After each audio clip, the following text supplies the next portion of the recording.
And now President Biden is telling U.S. oil refiners to produce more gasoline and diesel.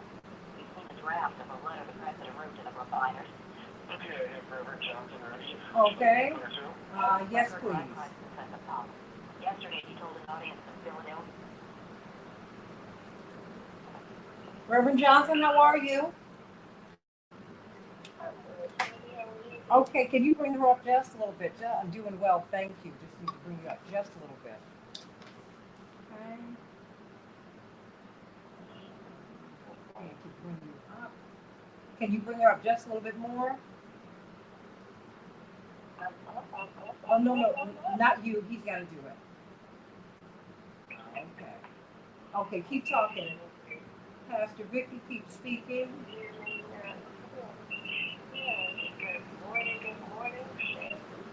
Good morning, good morning. Okay. Morning.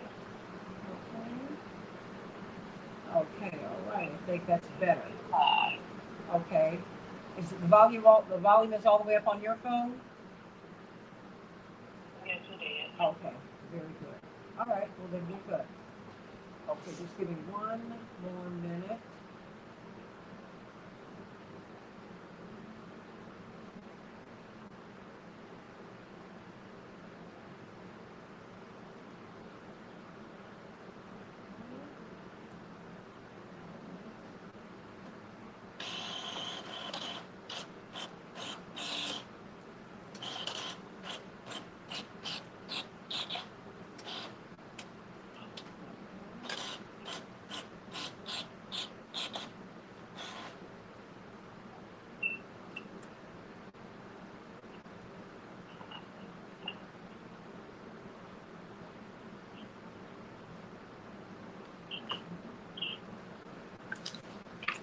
Right.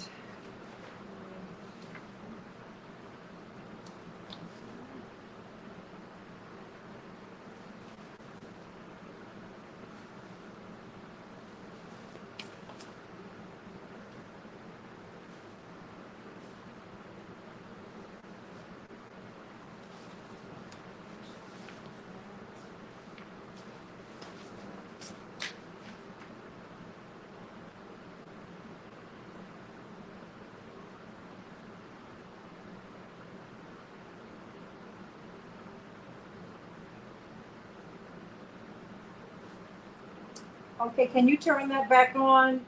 Because I can't hear anything. Okay, great. Thank you so much. We are Chicago's progressive talk, where facts matter. Now, your WCPG 820 Chicago traffic update. Traffic jam is getting longer on 8094 westbound with delays from Indianapolis Boulevard to Forest Avenue. A crash has two left lanes blocked. Travel time from the Indiana Toll Road to the Mission Ford Freeway is now 28 minutes. Eastbound 5 and 15. On the inbound, Kennedy traffic still moves pretty well. 18 minutes. Below here to downtown Chicago. Outbound is 90. Just coming out of the downtown area. Got Eisenhower site, 9th Avenue to Displays Avenue. 4 minutes, 390 to downtown. Even to 29 minutes from the veteran. All right. Pastor Vicky, how you doing?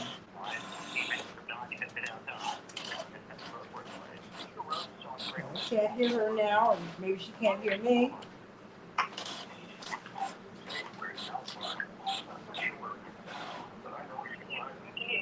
Okay, I couldn't hear you. I'm so sorry. Just trying to get these last few minutes of everything together. So proficient. I've got a lot on. You've got a minute. I've got a lot I'm doing. That's what this is. So I am, got to make sure I'm technically on point, and I got to make sure all my stories and things like that are here. So that's where I am right now. Pardon me.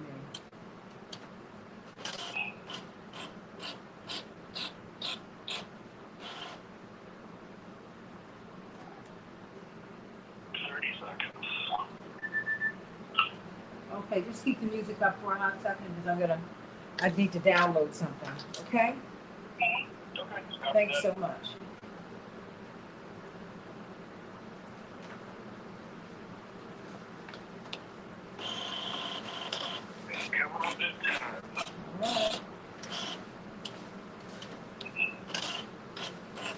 Thank you. Let's have a great show. God bless us. Please.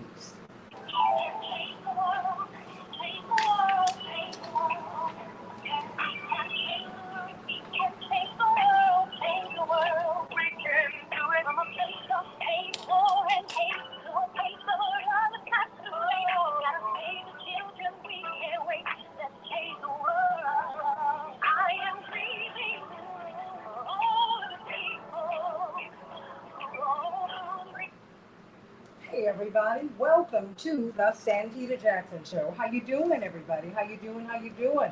It's a joy to be with you today on Wednesday, June 15th. Wow, we are like already 2 weeks away from the 4th of July weekend. Can you believe it? And it is hot. Excessive heat warning again here in Chicago. I'm Santita Jackson. It's a joy to be with you, coming to you from WCPT 820. The nation's largest progressive talk radio station. You remember the days of Air America? Well, today we are now WCPT, the Heartland Signal. Please meet us on social media. I want you to meet me at WCPT 820. And I also want you to meet me on AM 950 Radio. Matt and my Minneapolis St. Paul crew. I'm sending you so much love today. It's much cooler up there than it is here in Chicago. Wow. And I can see the mist outside of my window right now. It is hot. It is hot, everybody. And let's talk about coups today. Coup d'etat. Many people are saying that we just need to call this what it is. The House Select Committee Chairman, Representative Benny Thompson, out of Mississippi, is saying, look, this is an attempted coup. Americans, I think we're having a hard time wrapping our arms around that, wrapping our minds around that, because coups happen in other places, namely so-called third world. The global south today, everybody. Let's get our language right. It happens where people of color are. That's where Prince William made a mistake when he was talking about Ukraine and said, we're not accustomed to wars here. Please, Europeans war all the time. All the time. In fact, their wars are called world wars. Come on. That's what happens. But the fact is, this was an attempted coup. We have to really understand the nature of republics. And the fact is, France, one of our closest allies, they're on their fourth or fifth republic. What does that mean? How do you move from one republic to the next? And was this an attempted coup? And if we look at this as an attempted coup d'etat, an overthrow of the government, would we look at this differently? I mean, 20 million people, that's nothing to sneeze at. That's a huge audience. A lot of people very engaged. But there are 330 million Americans. More of us need to be engaged. The world is watching us too. So let's talk about the nature of what we're dealing with right now. And I want to hear your thoughts. I want to hear your thoughts on this, because indeed, a coup requires that the leader be present in the seat of government. President Trump stopped just short of doing that. Everyone wants to write him off as someone who is not terribly bright. Trust and believe. Anyone who remains in the public consciousness with some relevance for a day, let alone a decade or 2 or 3 or 4, is not stupid. He is not a stupid man. I think we need to look at this because he is someone who is being positioned as a Republican nominee, which gives him a 50-50 chance of becoming president again. We need to think about that. Call me at 773-763-9278, 773-763-9278. I want to hear your thoughts about this today, and I want to hear your thoughts about just about the things that are happening now. Inflation. You've got President Biden who's got to go to Saudi Arabia. Don't think he's got an option. He's got to go there. Gotta go. Gotta go. Got to figure out what's going on with these oil prices and the gas prices. People in America are going to be immobilized because we're not going to be able to afford to go anywhere. Think about that. So call me at 773-763-9278, and I want you to meet Andre and Linda and Samantha. Hey. They're over on the Santita Jackson Show YouTube channel.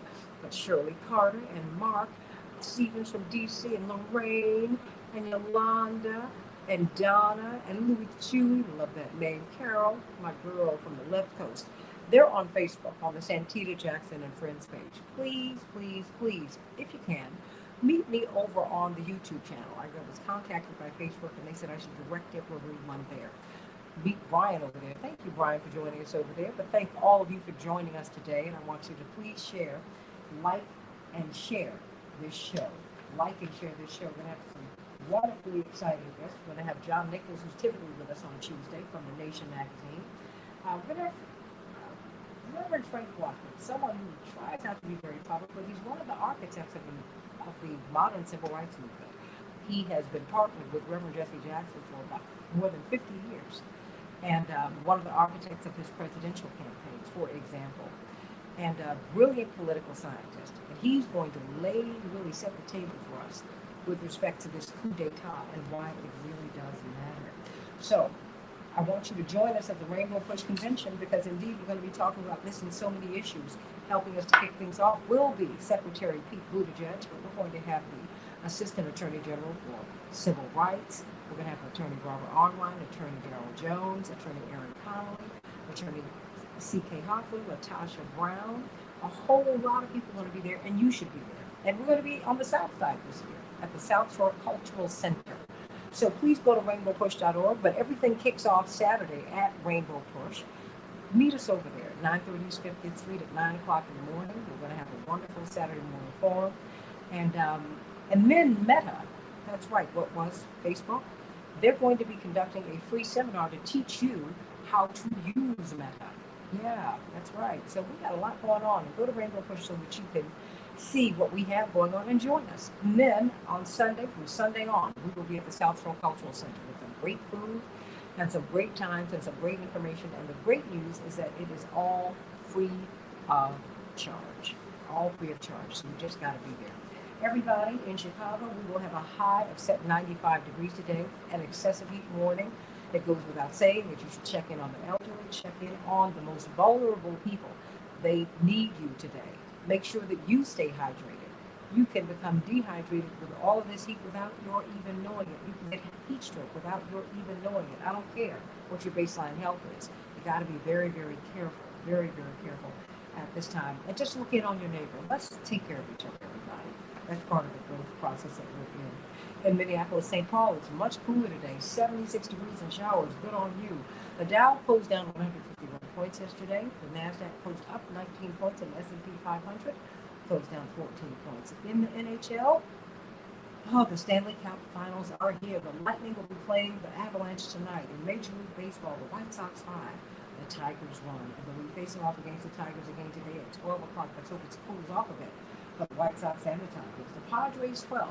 The Cubs 5. They'll be playing tonight. Hopefully it will be much cooler when the Cubs face off against the Padres. The Mariners 5. The Twins were shut off. The Twins 0. Perhaps it will be a little bit better today when the Mariners and the Twins face off at 3:10 p.m. WNBA, the Storm 81 and the Lynx. Oh, and a nail biter, a heartbreaker. The Lynx 79, everybody. What about all of those elections yesterday? Did you know about that in Nevada, South Carolina, Maine, North Dakota? Much of the attention was on Nevada, where Republicans chose a vocal supporter of former President Donald Trump. But guess what? And in South Carolina, voters delivered the vengeance that Trump had sought as they ousted Representative Tom Rice, one of the 10 Republicans who voted for his impeachment last year. But in a district near Rice is a one-time Trump critic. Representative Nancy Mason narrowly survived the challenge from a Trump-endorsed rival. President Trump has legs, everybody, in the Republican Party. But guess what? People have been laughing at Herschel Walker. I've been telling you not to do that. Senator Raphael Warnock and his Republican challenger, former NFL legend Herschel Walker, are deadlocked in the Senate race in Georgia, while Brian Kemp is leading his Democratic rival Stacey Abrams, according to a new poll. Now, this is a reputable poll. Eastern Carolina University Center for Survey Research found that Warnock and Walker are tied at 46%. Wow. 83% said they would support the Democratic incumbent, compared to only 7% who are backing Walker. When it comes to white voters, however, Walker has the advantage. 65% support him, while 29% support Warnock. Yes, everybody. We're going to have to really take a closer look at that Georgia race, perhaps tomorrow. Are you surprised that Stacey Abrams is behind Brian Kemp? Are you surprised that Senator Warnock and Herschel Walker, with all of his, well, he's misspoken a lot, but he's tied. The U.S. expects more announcements of weapons and equipment packages to be sent to Ukraine to help in its fight against Russia. At a meeting of nearly 50 countries in Brussels today, that was agreed upon, according to a senior U.S. defense official. And in a unanimous decision on Tuesday, FDA advisors voted in favor of authorizing Moderna's COVID-19 vaccine for children and teens ages 6 to 17, everybody. Call me, text me at 773-763-9278. What do you make of this? What do you make of the fact that Warnock and Herschel Walker are tied right now? Yeah, I want to know what you think, everybody. All right, we got some good news coming from the anointed, and I just love her so much, the pastor of the St. Thomas Lutheran Church here in Chicago. Of course, they have an hour of power now. They do kind of normalize it, but you still have to mask up when you come to her church at 80th and Jeffrey. Pastor Vicki Johnson, what is the good news? It's wonderful hearing your voice today. Good morning, Santita. It is always good to hear your voice. Good morning to your morning stars and friends. There is good news. When I was a little girl, I couldn't wait to learn how to tell time so I could get my own watch, a Mickey Mouse watch at that. I didn't know what the big deal was, but people always wanted to know, what time is it? They could just be sitting around doing nothing and someone would yell out, what time is it? Now, as an adult, people are yet asking the same question. What time is it? And now we have more devices than ever to give us the time. Our watches, phones, tablets, laptops, radios, televisions, and ever-faithful old clock on the wall. Reverend Jackson used to raise the question at our Saturday morning forums of Operation Breadbasket, now Rainbow Push. What time is it? And we would give a resounding response. It's nation time. It was time for us to come together as a nation to have liberty and justice for all. And when I say all, I do mean all. Well, today, as the question is raised, what time is it? It is time for us to stop complaining about all of the things that are going wrong and start doing something to make them right. What time is it? It is time to speak out for the voiceless. What time is it? It's time to stand up for the disenfranchised. What time is it? It's time to work together for the good of humanity. What time is it? It's time to register and vote. And I need to say that again. It's time to register and vote. What time is it? It's time to change the world, as the theme song for this show says. What time is it? It's nation time. Instead of just asking, what time is it? Take advantage of the time you have to make your time and someone else's time here on earth better. If you will do this, and I believe that you really will, then to me, that's good news. Amen to that. Amen, amen. What time is it? Nation time. It's time for us to come together. And it's time for us to care for one another, which is why I was reminding people, please, today we have an excessive heat advisory here in Chicago. We're going to have a high of 95 degrees, but it will feel like it's 105 degrees. It was hot yesterday. Hot, hot, hot, hot, hot, hot, hot. And it will be hot, hot, hot, hot, hot, hot, hot today. So please, please, please, everybody, please watch out for each other and watch out for yourselves. Make sure you're drinking a lot of water. You are, before I run over to Dr. Santita Knighton, you are worshiping in person, but you're also doing it virtually. But how are you worshiping in person? For how long? And where can we meet you on Sunday, Pastor Johnson? Well, Santita, it's an hour of power. You gave us the day, and we're living with it. An hour of power at St. Thomas Lutheran Church, Chicago, 8000 South Jeffrey Boulevard. We are masked from 11:45 until 12:45. We invite you to come and worship with us. But if you can't come in person, then join us on Facebook at 11:45 a.m. St. Thomas Lutheran Church, Chicago. All right, I love it. I love it. I love it. Pastor Vicki Johnson giving us some good news today, everybody. Let's be kind to each other. I love it. Love you, Pastor Vicki Johnson. And can't wait to see you this weekend at the Rainbow Push Conference. It's going to be great. It's going to be great, everybody. We always have such a great time there. You do not want to miss it.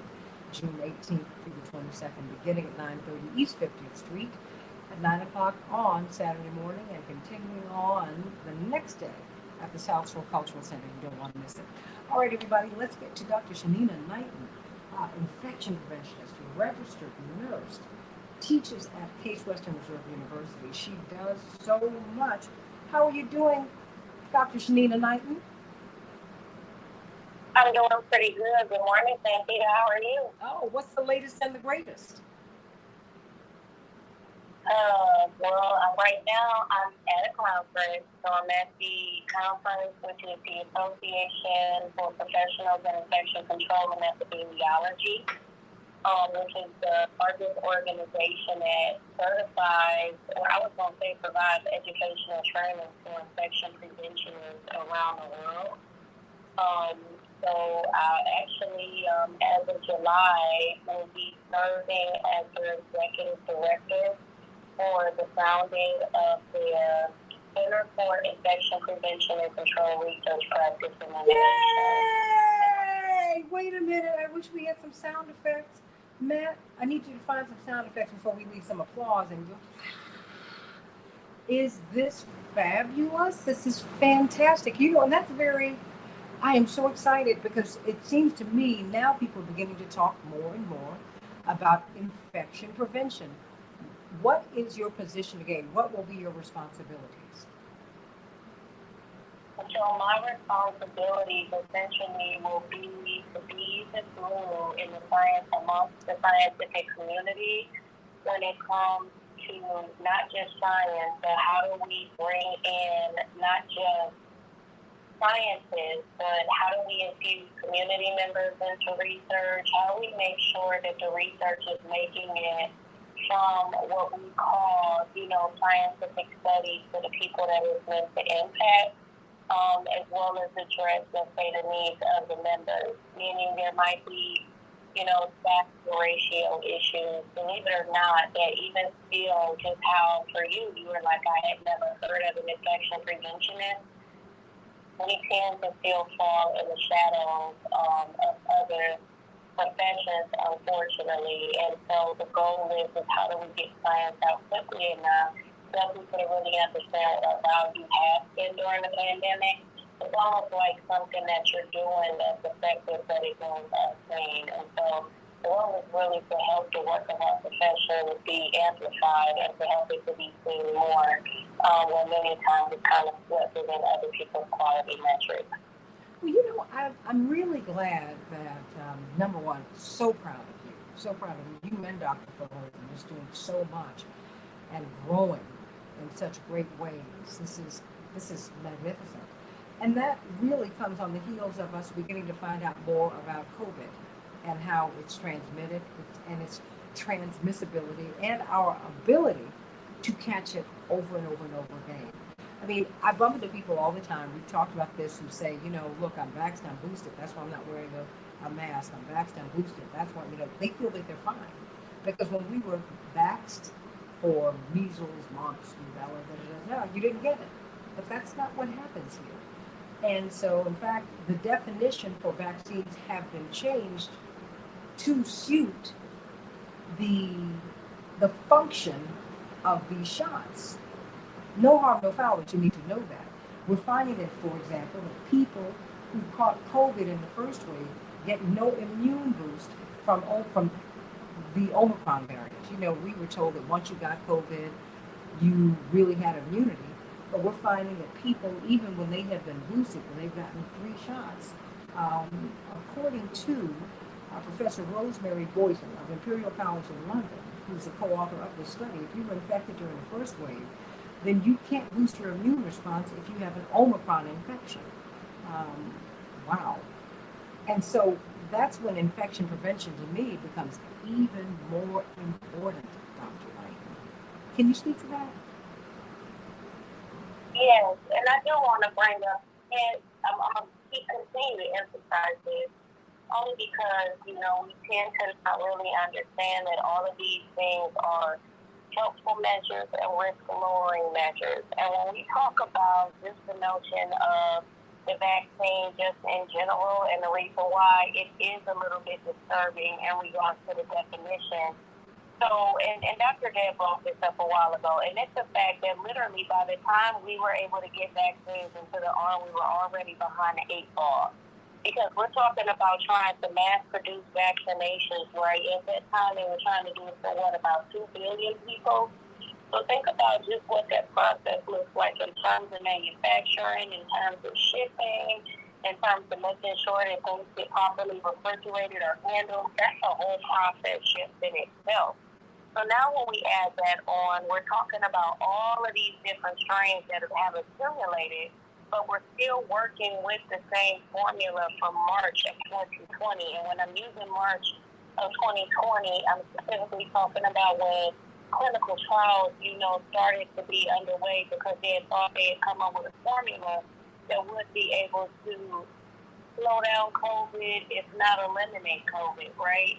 And so I'm not surprised that the booster mechanism is not working against Omicron. And it's not a secret, right? Only because if we think back to it, when we go for flu vaccinations, you have to get the flu vaccine every year.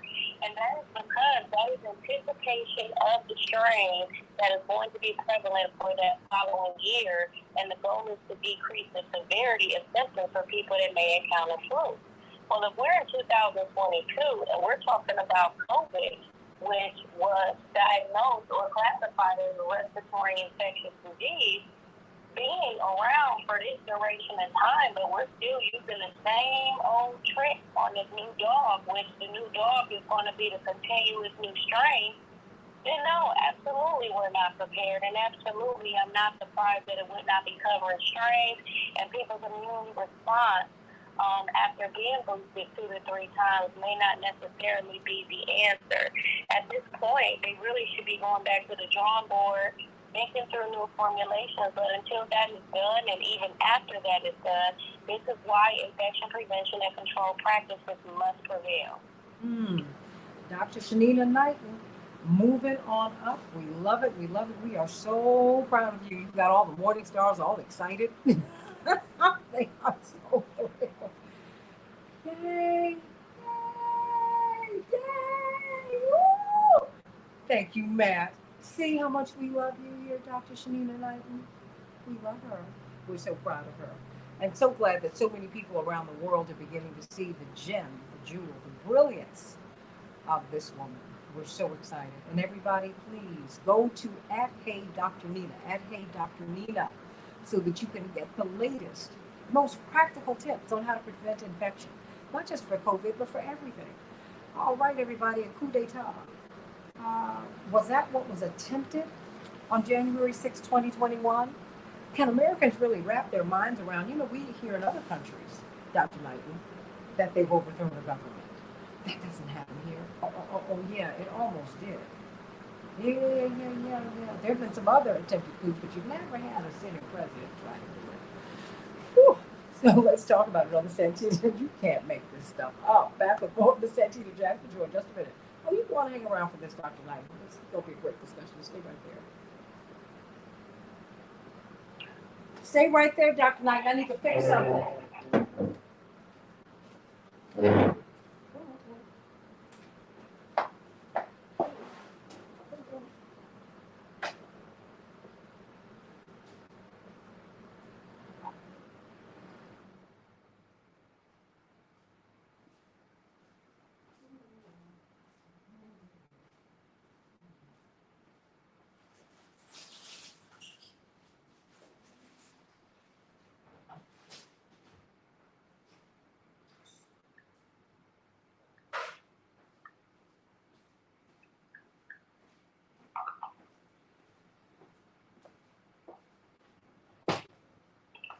Dr. Knighton? Yes, I'm here. I'm back. We're about to talk about this attempted coup. Oh my gosh. Oh, there's always so much going on. So, It is. You know, I'm saying I'm laughing in a funny way. I guess it's funny, but I still always say that it's like it's a symbolization of stuff. You get what I'm saying? mm-hmm. So if somebody sees you over and walking, feel that church is not gonna do that.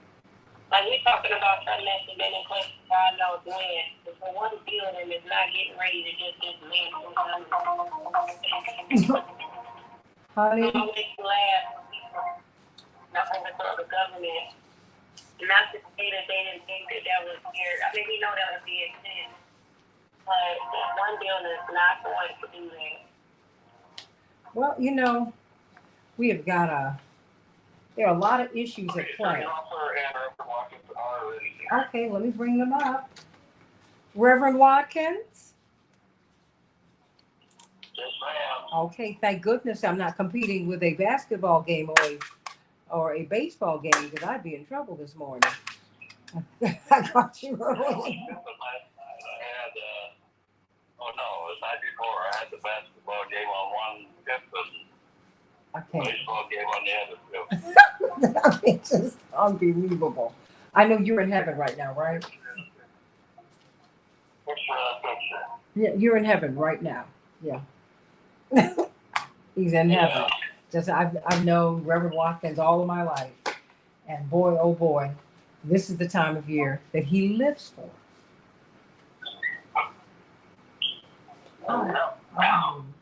But we got CK here. CK? Girl, what is going on with you all in Georgia? Warnock and Herschel Walker tied in this Eastern Carolina poll. What is up? I always told you, people keep playing with Herschel. Right. And isn't that something? Oh. And people would prefer a white illiterate, I hate to say that, but I got called like I did. And even both for Herschel on any level. 1 minute.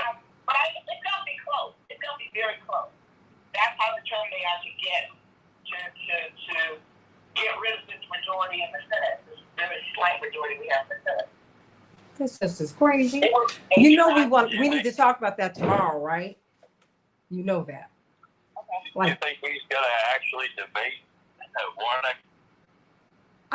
Remember, wait a minute. I would feel sad for him.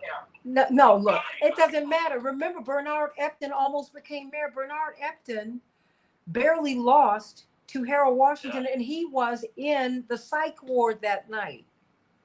I mean, I'm not saying that to be, he was mentally ill. And when you saw him debate, you knew he was sick. But he almost became mayor of Chicago because they preferred him. Oh, come on.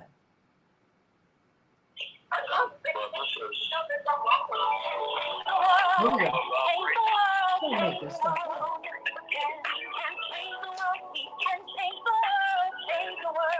This is the Santita Jackson Show.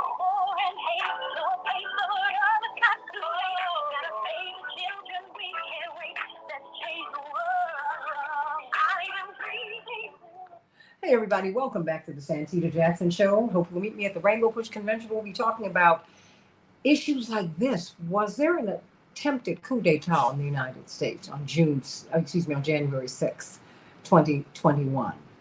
For Americans, that's something that is very hard for us to wrap our minds around.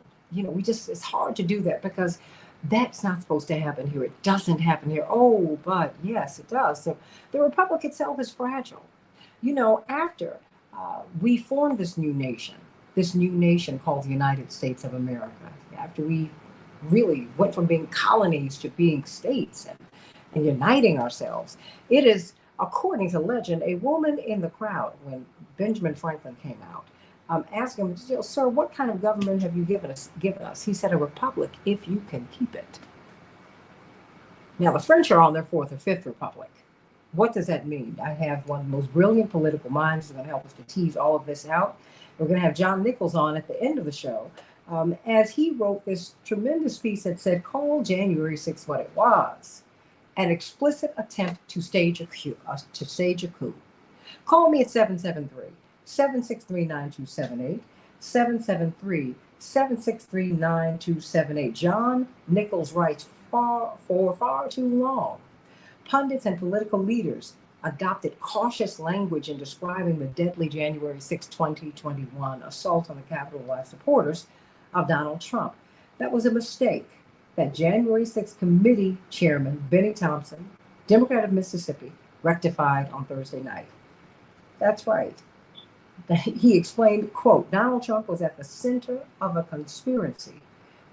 Any legal jargon you hear about seditious conspiracy, obstruction of an official proceeding, conspiracy to defraud the United States boils down to this. January 6th was the culmination of an attempted coup, a brazen attempt, as one writer put it shortly after January 6th, to overthrow the government. Of course, we've got legal Q&A with CK. That's what we do today on Wednesdays. And of course, attorney CK Hoffler is here, chair of the Rainbow Push Coalition, the immediate past president of the National Bar Association, the largest and oldest black bar association in the world, more than 65,000 lawyers. But we have really, it's always kind of hard getting this man out. But you know, some of the great ones, they just want to do the work, and he has always done that. Communications Director Emeritus of Operation Push and Rainbow Push, Reverend Frank Watkins, the co-author of the book, along with Congressman Jesse Jackson Jr., A More Perfect Union. I urge you to get it. A More Perfect Union, Advancing New American Rights. Of course, he and Reverend Jackson have worked side by side for 50 years. And I just want to know, when it comes to political matters, I always want to hear what you're thinking, because you just are a brilliant political tactician and political scientist. A coup d'etat, this cautious language that everyone has used. Do you agree that people have approached this too cautiously? Well, let's start with, what is a coup? What is a coup d'etat? Well, a coup is to use violence or other means of turning over a legitimate government. Like I say, by either violent or other means, something other than a democratic means. That's the essence of it. I think the legal people have been cautious with the language, but for the average person, it's just been, do you believe your lying eyes? I mean, do you believe your eyes, or do you believe, lying Trump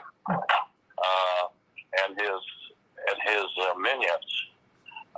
It's been obvious to the average person that what happened on January 6th, leading up to and beyond January 6th, was a coup d'etat. We usually think of a coup d'etat as something that happens in the third world. So it's kind of hard for Americans to get their head around the fact that someone tried to have a coup d'etat on the United States of America, and that's exactly what Donald Trump and his minions tried to do. Like I say, leading up to with the headline being January 6th, and they've continued to do it. Trump has demonstrated before he was elected the first time that he's an anti-democrat. He doesn't believe in democracy. He tried to set it up before 2016 that he wouldn't necessarily accept the result if it didn't come out in his favor.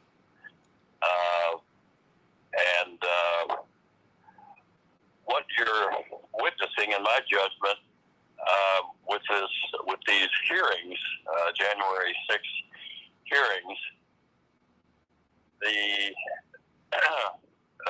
Benny Thompson and the members of the committee they are trying to lay the foundation, the legal foundation, to indict Donald Trump with a crime, which is a more difficult thing than just seeing what your eyes actually saw. You have to go into court and prove beyond a reasonable doubt to a jury that may have one person on it that's a MAGA that, you could prove way beyond a reasonable doubt that he's guilty. But one MAGA person say they didn't believe it, and the president could go free. So it's a very serious thing to happen, to go into court and try to prove guilty a former president of the United States, something unprecedented. I mean, everything is unprecedented about this case. For over 200 years, we had essentially the peaceful transfer of power. And all of a sudden, we see how vulnerable our democracy is by someone who I consider to be a sociopath. If you look at the characteristics of people, I've never understood why the press, well, maybe to a certain extent, I guess they can't play psychiatrist, but I can. And I've read what a sociopath is. And it's somebody who manipulates his followers. It's someone who is without shame or remorse for what they do. It's somebody who's a megalomania person and has that kind of personality. It's a person who likes violence and encourages it. And he's someone who has few close friends, and he's loyal to no one. I mean, he allowed his vice president to be victimized by potentially being hung. Those are all characteristics of a sociopath. And I've said to several people, in a teeny tiny part of my heart, I have a certain degree of empathy for Trump in the sense that he is so mentally ill that he cannot help what he's doing. That doesn't mean that he shouldn't be held accountable in a court of law, because I think he is and has demonstrated his consciousness of guilt in numerous ways. But fundamentally, I think he is mentally ill and is incapable of doing anything other than what he is doing. Well, you know what?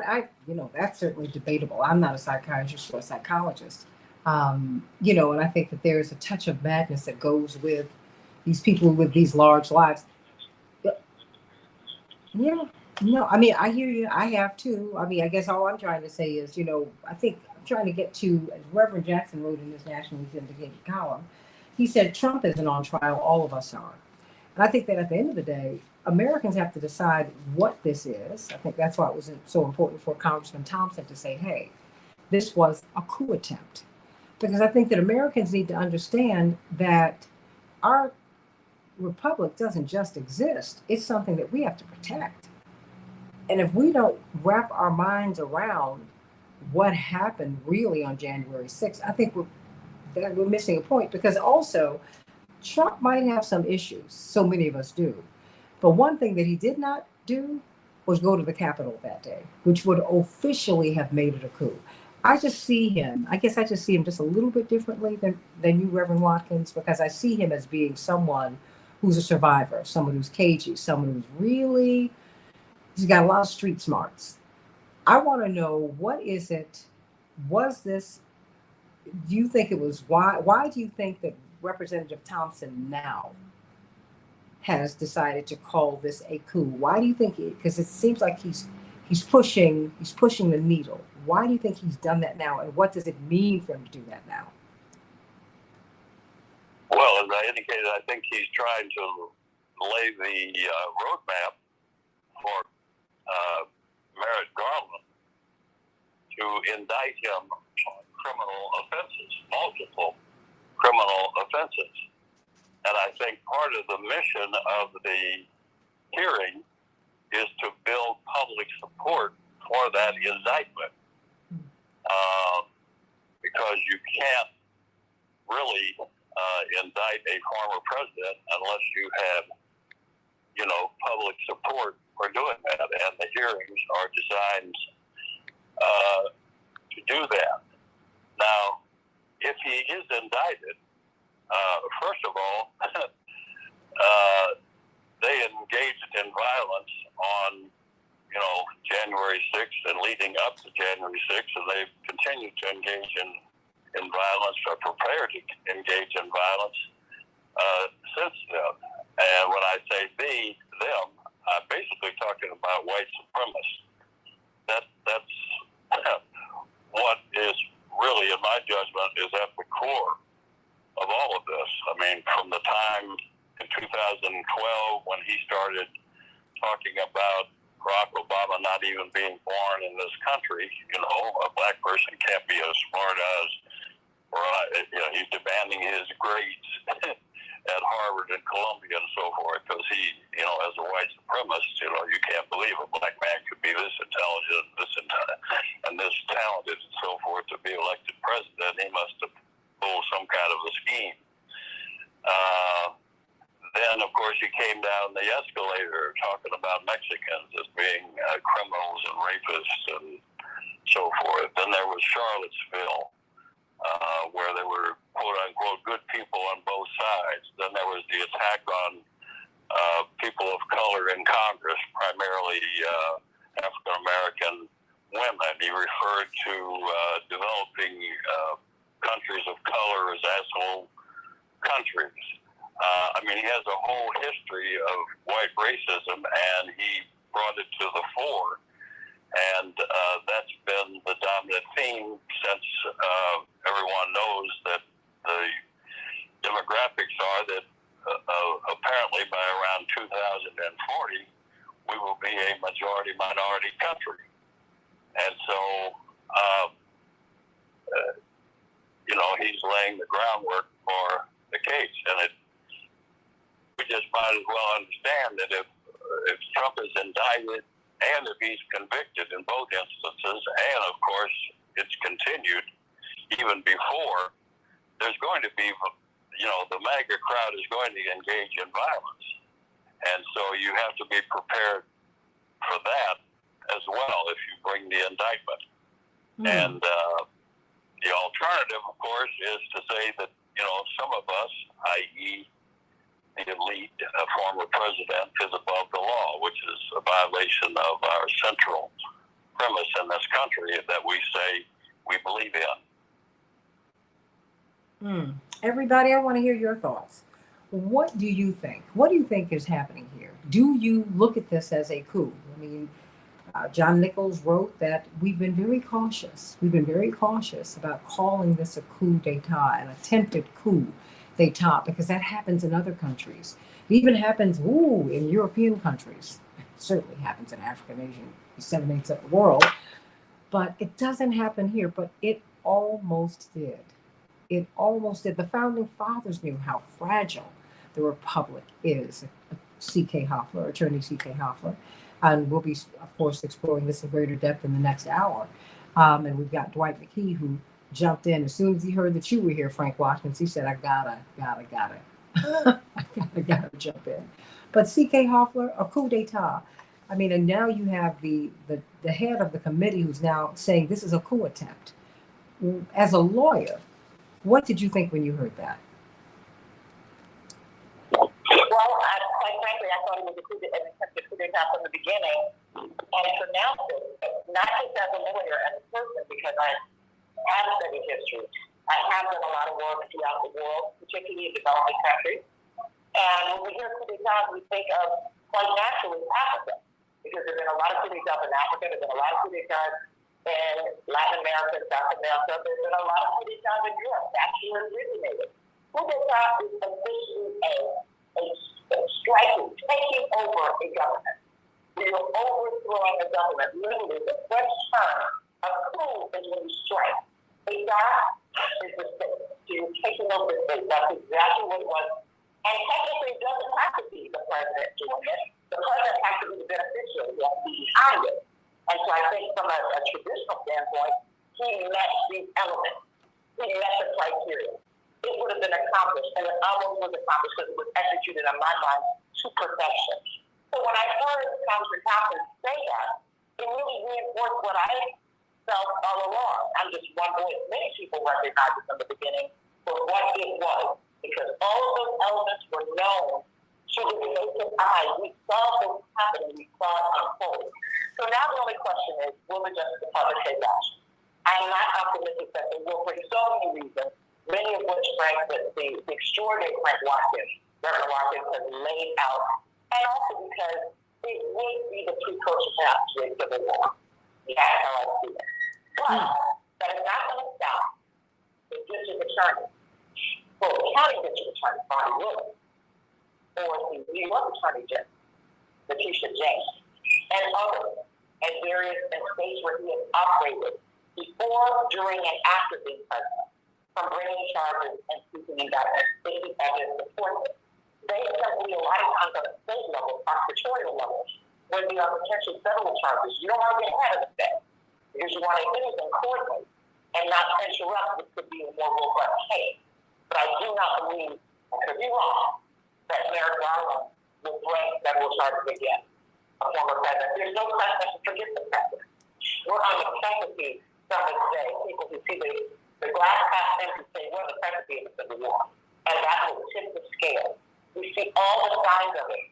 The mere fact, and the certainty that in the great state of Georgia, you would actually have a close race between Senator Raphael Warnock and Herschel Walker. I mean no disrespect to Herschel Walker, but the fact of it they have, that is a travesty in and of itself. But it is a reflection of the division in this country and the state that begrudgingly, in the last presidential elections and the Senate runoff elections where Senator Ossoff and Warnock were elected, gave the Democrats the upper hand, begrudgingly. And so people have been working overtime, double time to reclaim that state. And those folks are very mighty, powerful, and have a lot of money. And it is only under those circumstances with anyone like Herschel Walker. Mm-hmm. And this has nothing to do with his race. Well, you know what? Anyone with Herschel Walker's background credentials have a shot at winning a shot and even be in the same sentence when we're talking about victory over Senator Raphael Warnock. Well, you know, he's the favorite candidate of the white community in the state of Georgia. Attorney C.K. Hoffler, we're going to have to check your sound because you sound like you're in a tunnel right now. I hear you, Carol. We're going to work that out right now. But Dwight, look, I've got a couple minutes before we pivot back to Reverend Watkins so we can wrap this up. What do you make of all of this? I mean, Benny Thompson, Congressman Thompson, he really, I don't think that people really understand that it was a game changer when he said, no, this was an attempted coup d'etat.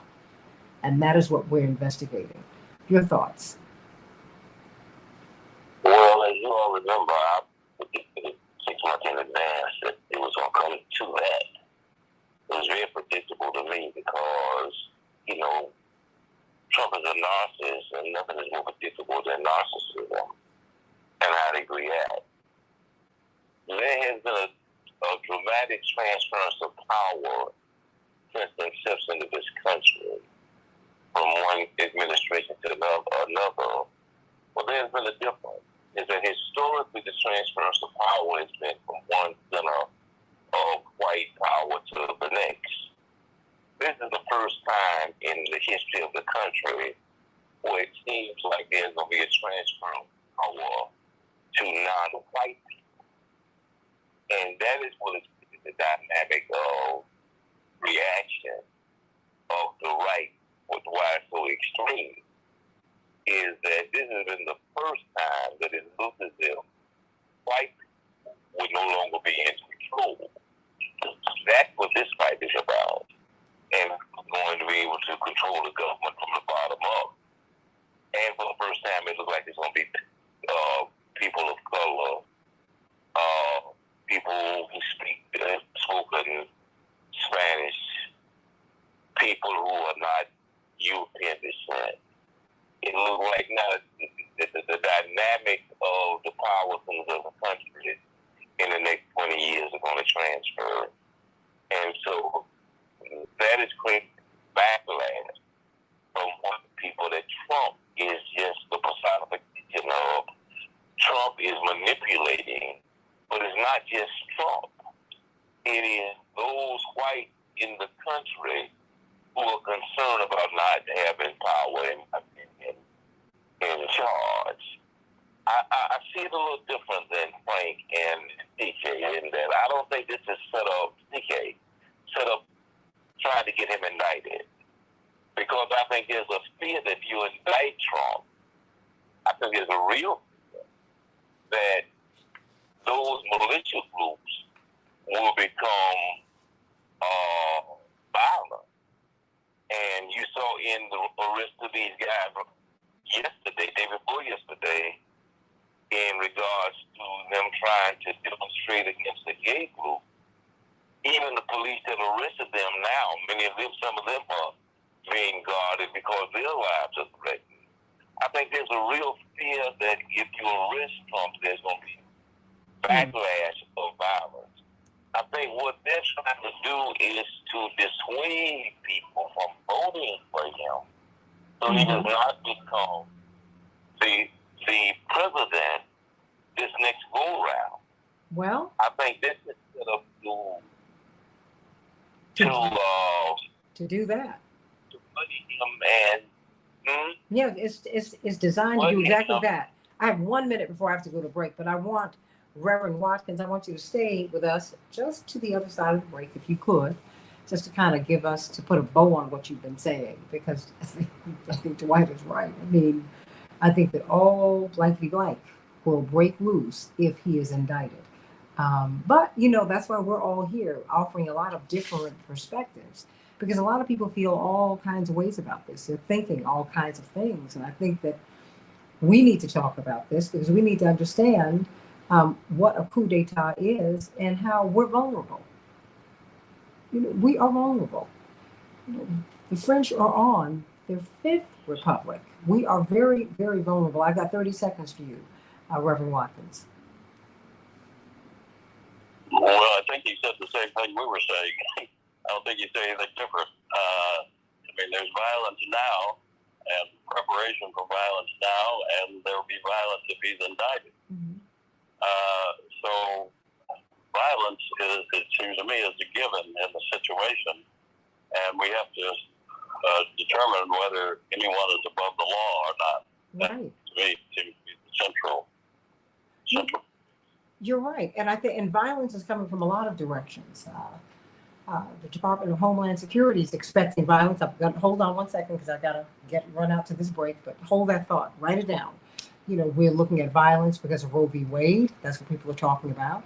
We're looking at this because of a possible indictment of President Trump. President Trump, not his people, him.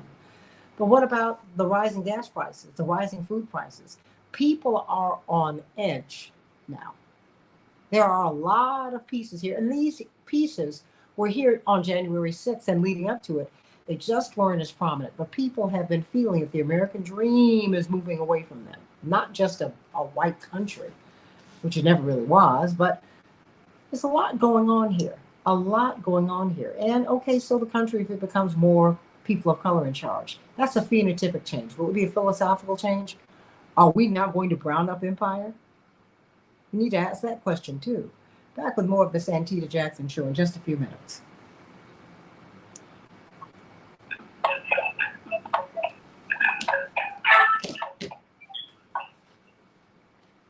Okay, everybody, keep talking. I'm trying to move papers around. I think I was driving, it was storming, so I don't know if that has anything to do with... Oh, okay.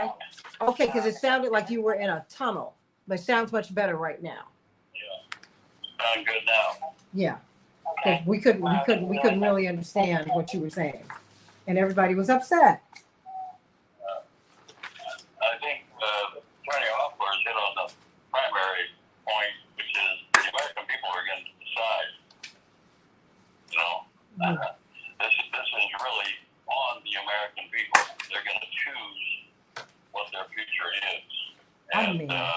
Herschel Walker, Frank. I'm like, I always felt that he had a better than even shot. Good God. Whew.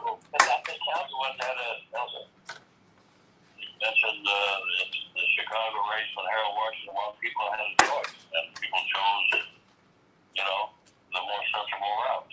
And I mean, they'll have this choice. yeah. Choice is not. I'm just saying, just barely. Because when I found out that Bernard Epton was in the psych ward the night that Harold Washington was elected, and he almost became mayor. And the thing is, and I was in college at the time, so I wasn't, well, it was a national campaign. When you saw Bernard Epton in public appearances, you saw that he was mentally disturbed. I mean, you saw that. And, you know, I felt a lot of compassion for the man. So I was like, this man, he's not right. He's sick. And yet, and everybody knew it. You didn't see what was coming before Donald Trump was elected in 2016? Oh, yeah, I did. I mean, it was clear he was, I mean, you talk about the violence, he demonstrated his proclivity toward violence during his rallies. You know, I'd like to punch him in the mouth. If you, you know, they used to carry people out if they, you know, disrupted. But you know what, Frank? Go ahead. Frank, I grew up. Take them out and I'll pay for your legal fees. But you know, Frank, I grew up with someone. And he was a liar. You know, I got you, but you know what? Thank you. I've just grown up with people threatening to kill Reverend every single day of my life. I mean, talk about violence. I never expected my father to live past 39, ever. So my senior year in high school, I'm a wreck because my father's 39, and I'm like, this is it. This is it. And Vernon Jordan they just tried to kill him a few months before. So, you know, I mean, this is what we do here. We kill people, and it's a horrible thing. No, the person who actually shot Vernon Jordan was actually going after your father. He just didn't have a clear shot at a certain point and moved on. Didn't he sit outside the building for like a week or something? I don't know what the details were, but my friend Dr. Roger Hatch, who was an intern, the first call he got, the first day he was there, was someone calling and threatening, and it turned out to be this particular person. I'd have to have him tell you on the details, but yeah, the guy who shot Vernon Jordan, his first target was your father. Yeah, I mean, and the guy who killed Mrs. Martin Luther King's mother, Reverend was one of his first targets. He was a black guy, but that hasn't been said. I mean, I grew up with that. So political violence, that's just, I mean, and it's a horrible, horrible thing. So he is just, to me, he has just tapped into who we are and what we do. But let me welcome Aaron Connolly and Attorney Daryl Jones here. Is Chaparral still there? Yep, she's on the line. Okay, please forgive me, Chaparral. I was moving on. I'm going to bring you on at 7:30. Do you mind that? Okay, no problem. Okay, thank you so much. You can speak to Daryl Jones and Attorney Aaron Connolly and Attorney C.K. Hoffler and Dwight and Reverend Frank Watkins. Well, everybody don't talk all at once. How about that?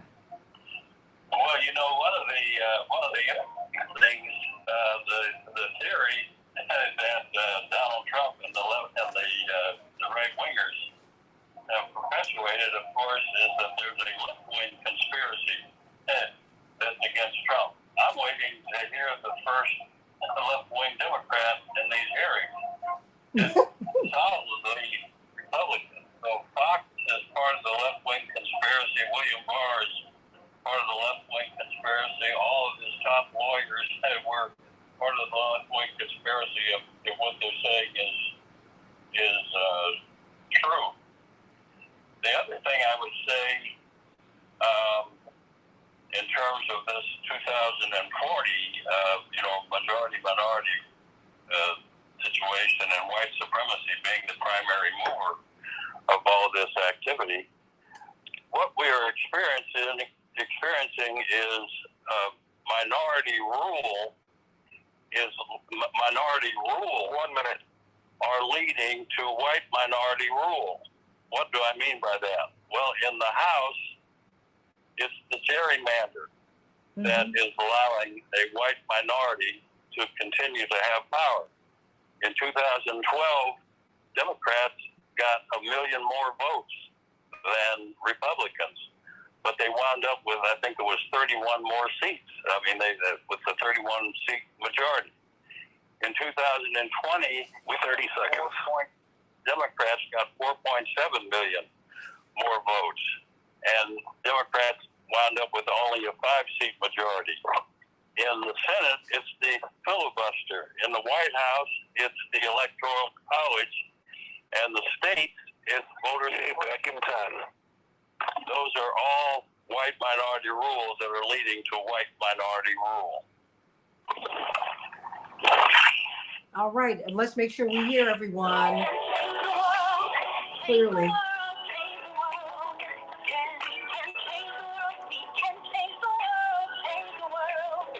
This is the Santita Jackson Show.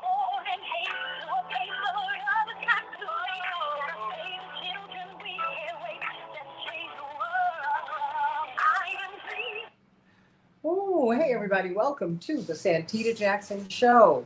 WCPT 820, the nation's largest progressive talk radio station, and AM 950 radio, the voice of progressive Minnesota and Minneapolis, St. Paul. These are my homes, along with the Santita Jackson Show YouTube channel and the Santita Jackson and Friends Facebook page. Meet us all there. You want to get with my morning stars where we have a great time. Hey, Betty and Linda and D-Ray and Andre and Louis Chewy and Janae and Tanya, Miss Robinson, Matt from the AM 950 right up there in Minneapolis, St. Paul, Kenneth D, Maria, everyone. And Michael Ann, I see you, girl. Kenneth, Carol out there on the left coast. Effie, how you doing, Effie Rolfe? Sending you all much love today. Want to know what your thoughts are about this attempted coup. Congressman Benny Thompson, the chair of the House Select Committee that is investigating the January 6th Capitol riot, has said, no, this is an attempted coup that has tremendous implications. Many Americans, it's hard for us to put our arms around that because coups happen everywhere but here. Oh, no. It almost happened on the 21st of January, on 2021, January 6th. We need to understand that and look at what that really means. Person who's really been setting the table for us is Reverend Frank Watkins. He and Congressman Jesse Jackson Jr. co-authored the book. I urge you to get it. A More Perfect Union, Advancing New American Rights. It's really a book for this moment, A More Perfect Union, Advancing New American Rights. Please get it, everybody. It's the 20th anniversary edition. Did you hear that, everybody? The 20th anniversary edition. You don't want to miss that. And so we've got a tremendous panel, of course, legal Q&A with CK. She's got a tremendous panel. She's gathered Daryl Jones, Attorney Daryl Jones, Attorney Aaron Connolly. And she's going to keep Dwight McKee is with us, and she is going to keep Reverend Frank Watkins. We're going to have John Nichols join us, too. We have a full house who are going to weigh in on this. Do you think that there will be a criminal indictment of President Trump? Or do you think that the political calculation is if we break him, we will end up making him stronger? That is a headline in The Guardian. He said, that which has not killed him will make him stronger. What do you think about that, everybody? And not killed him. I didn't like hearing that language. But that which has not broken him will actually make him. If it didn't, it will break him or make him. What do you think? You tell me. 773-763-9278. 773-9278. Rainbow Push Convention, June 18th through the 22nd, begins on Saturday at Rainbow Push headquarters, 930 East 50th Street. Secretary Pete Buttigieg is going to help us to kick things off. We want to hear from you, and we want to see you there this weekend. Everybody, let's get right to it here on Wednesday, June 15th, 2022. In Chicago, we'll have a high of 95 degrees, another excessive heat advisory. It's going to feel like it's 105 degrees. Make sure that you stay hydrated, whatever your age. Check on the elderly, check on the vulnerable. Let's just check on each other. If someone starts speaking kind of out of their heads, they could be in medical trouble.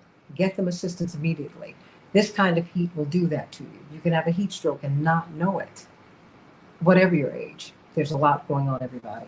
In Minneapolis, St. Paul, it's going to be much cooler, 76 degrees and showers. The Dow closed down 151 points yesterday. The NASDAQ closed down 19 points. S&P 500 closed down 14 points. In the NHL, who's going to get that Stanley Cup trophy? It will be the Lightning or the Avalanche. Tonight, they're on their way. Major League Baseball, the White Sox 5, the Tigers 1. They'll be facing off against the White Sox, against the Tigers again this afternoon at 12 o'clock. Let's hope it cools down so that they don't have to play in this excessive heat. Padres 12, the Cubs 5. The Padres and the Cubs will be facing off tonight when it's much cooler, hopefully.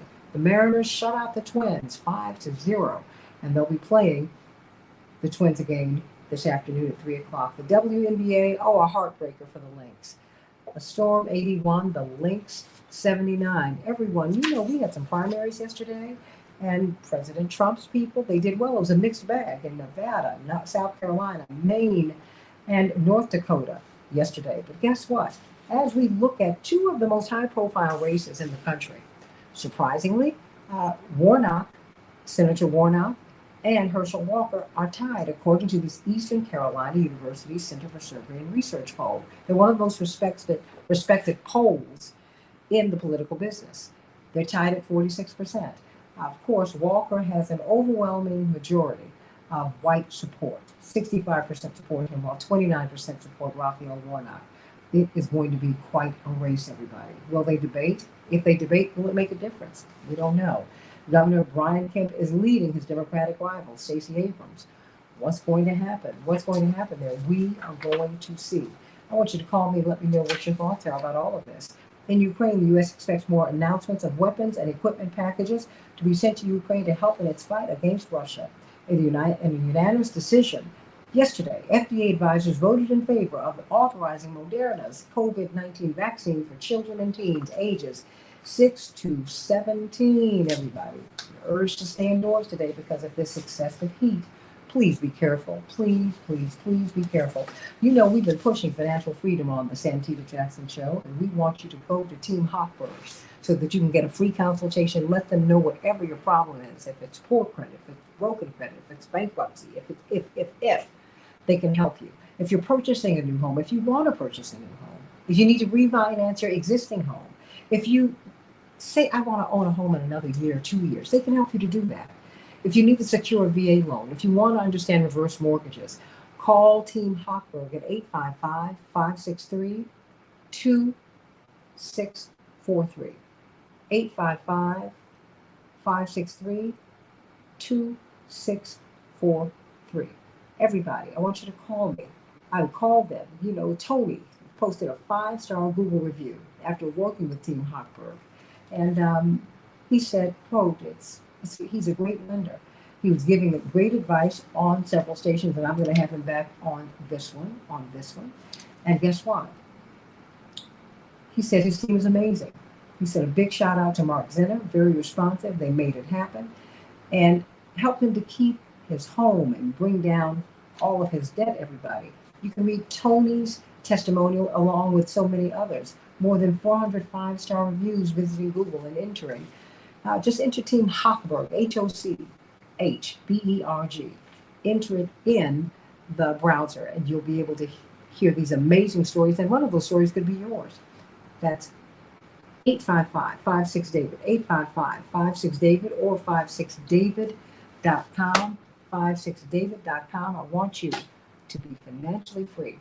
CK, we've got a tremendous question here. Of course, Reverend Frank Watkins has been setting the table for us as we look at this attempted coup. And now that is what the House Select Committee is calling it. They're calling it a coup. And of course, you have got Attorney Darrell Jones, chair of the Transformative Justice Coalition. Erin Connolly, brilliant political organizer. You and she will be working with Women and the Vote at the Rainbow Push Conference. And of course, we've got Dwight McKee, brilliant social scientist. And of course, setting the table for us, CK, has been Reverend Frank Watkins. Of course, the 20th anniversary edition of the book that he and Congressman Jesse Jackson Jr. co-authored, A More Perfect Union, Advancing New American Rights, CK. That book is more relevant today than ever. Maybe he can give us a synopsis of it. CK, take it away. Well, absolutely. Absolutely. Well, first, Santita, to have on one panel two exceptionally talented, gifted, brilliant political strategists who have helped to shape this nation, in my impression, in working side by side with your father and with others, such as Reverend Frank Watkins, is just an amazing gift that we give to the audience today.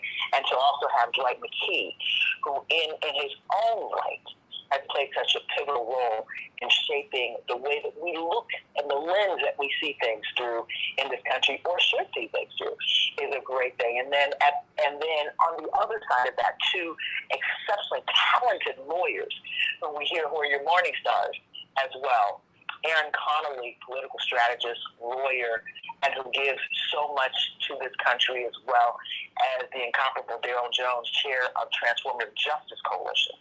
This is probably, Santita, one of the most important issues of our time, because in my humble impression, from a legal standpoint, from a moral standpoint, from a social standpoint, from a political standpoint, we are on the precipice of intellectually a civil war. So the question is going to be, what actions are going to be taken legally through the U.S. Attorney General and other agencies of government, whether they be state government or federal government, to tip the scales, to take us over that precipice? What legal actions will be taken as it relates to former President Donald Trump? I think it is just that crystal clear.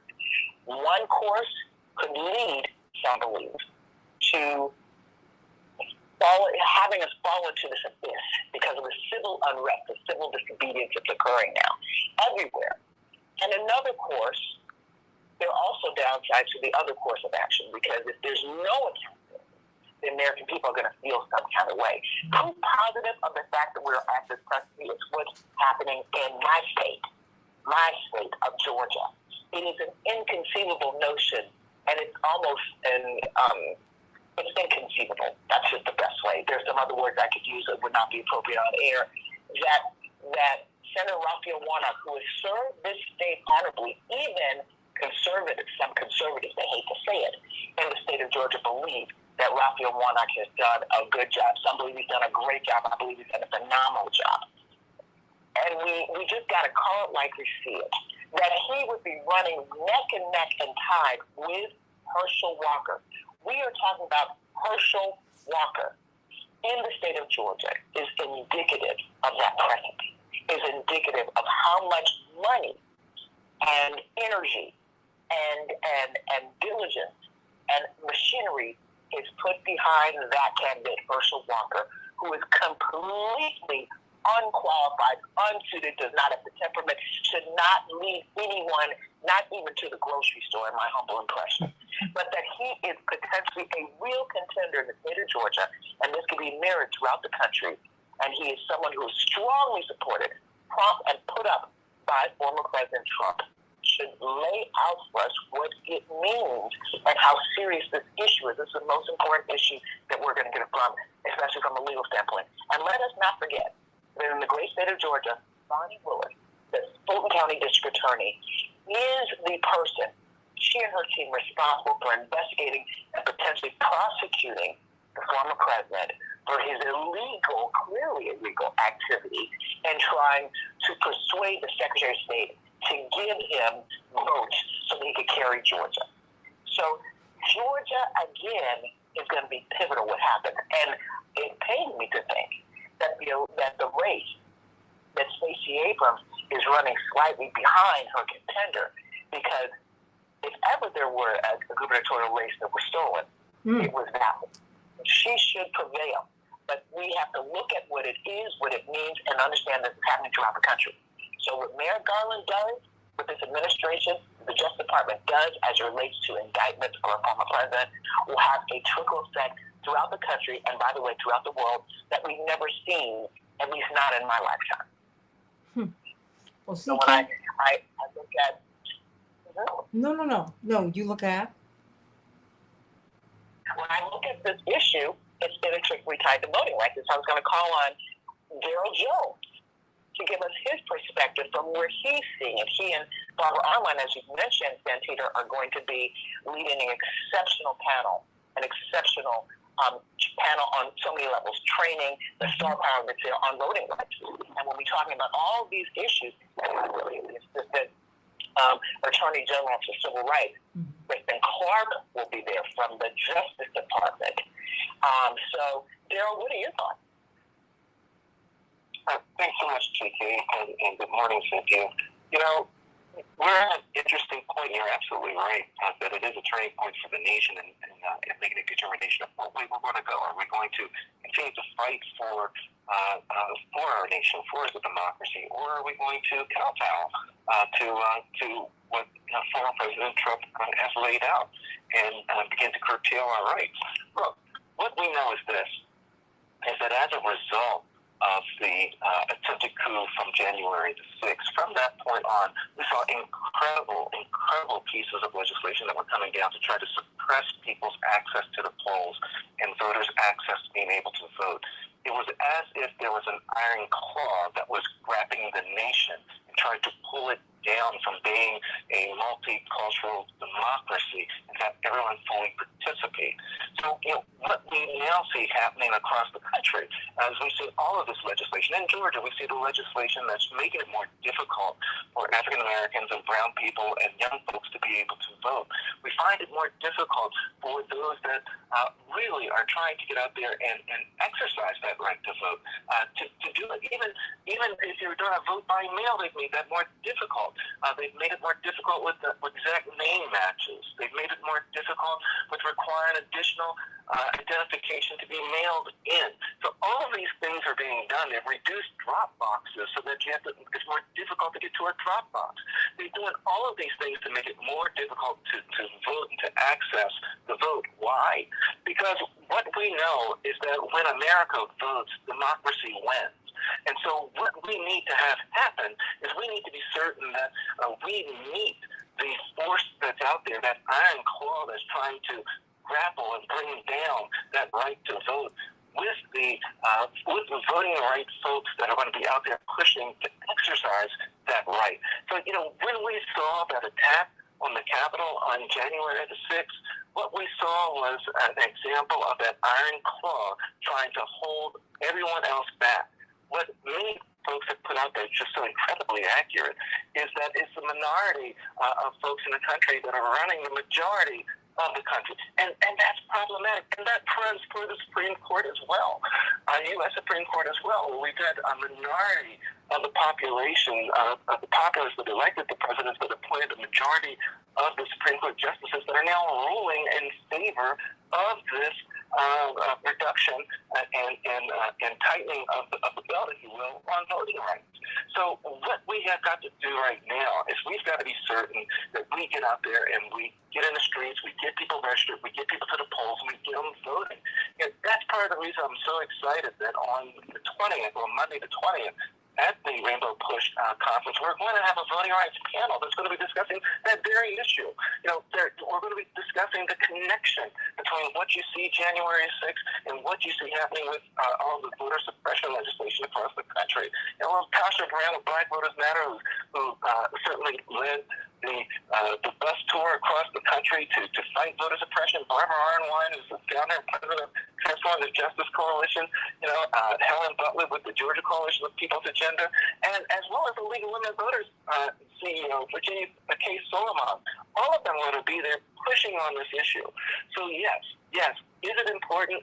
Voting rights is integral to what we need to do at this point in time to stop this assault that is on democracy. We've got to elect representatives that represent our true interests, and we can't do that if our votes are being held hostage and not being able to be exercised fully, and that's what this is all about. So, CK, that's how I see it. That's the interrelation to voting rights, January 6th, and everything we see going on across this nation right now. Wow. Santita, Gail said something really, really important about, and I'm glad that at the convention, at Rainbow Push's convention, upcoming convention, that they are going to explore the nexus, because we have to educate our people. We have to educate our listeners. We have to educate people in this country about the nexus. Because coup d'etat, I'm going to turn to you, Aaron Conley, but coup d'etat, someone sent me a text saying, because define what a coup d'etat is. Well, I think Frank Watkins did it best. But since I'm a linguist in my other life, and French was my second language, a coup is when you strike, is when you hit, is when you seize. D'etat is state. So a coup d'etat is when you overthrow the state. We don't have in our lexicon, in our historical perspective, at least certainly not with the young folks, any frame of reference for a coup d'etat in this country. But there is a strong reference of a coup d'etat in Europe, France in particular, the French term. Because in Europe, there were coup d'etats all the time, seizing the government, taking over the king, taking over the queen, killing this, killing that. And we saw in many developing countries, for instance, colonized by European countries. In Africa, for instance, in South and Latin America, we saw that concept that was very popular in Europe as they colonized other countries. We saw coup d'etats that have come forward and that's been part of the mainstay when there is an overthrow of government. Usually it's a military overthrow of government. In this case, the attempted coup was a civilian overthrow of government, what could be the precursor to a civil war. So, Aaron Connolly, what are your thoughts of what's happening and what is the role of women? What would the impact on women who are the nucleus of all of this, in my impression? What are your thoughts on that, Aaron? Well, thank you, CK, for having me on this extraordinary panel this morning, and thank you for that beautifully accented definition of coup d'etat, right? We do not have necessarily a framework for what that looks like in the United States, but I think the important part is that it's a seizure. This is not just a uncoordinated attack of a few individuals who got a little crazy and decided to storm the Capitol. This was planned. This was an organized attempt by a minority in this country to our state and take over our institutions. And America has been immune from this in many ways because our system was set up on checks and balances. And what we've seen happen over the last probably 25 years is a slow and deliberate seizure of local government, of elevating folks who have radical mindsets on the right that elevates ideas focused on white supremacy and minority control. And now we see those checks and balances being influenced at the highest levels of government, including the Supreme Court.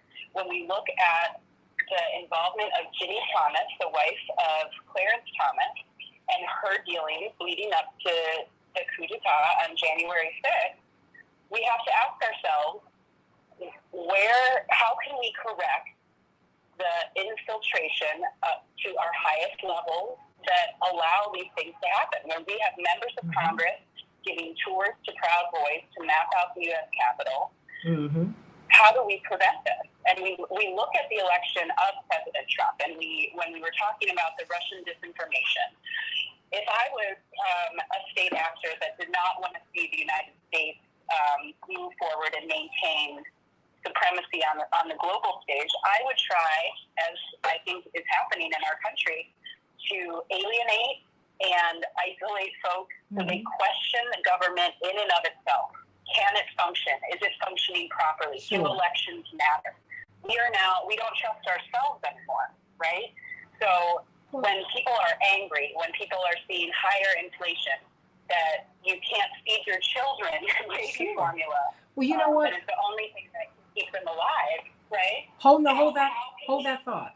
I've got a hard break coming out of here. But you know, this is where we have to really start taking things apart, everybody, because things that we've done to other countries, it's now happening here. The instability in our own government, we're seeing it here. We've led coups in other places. Not a good thing. Back in just a minute.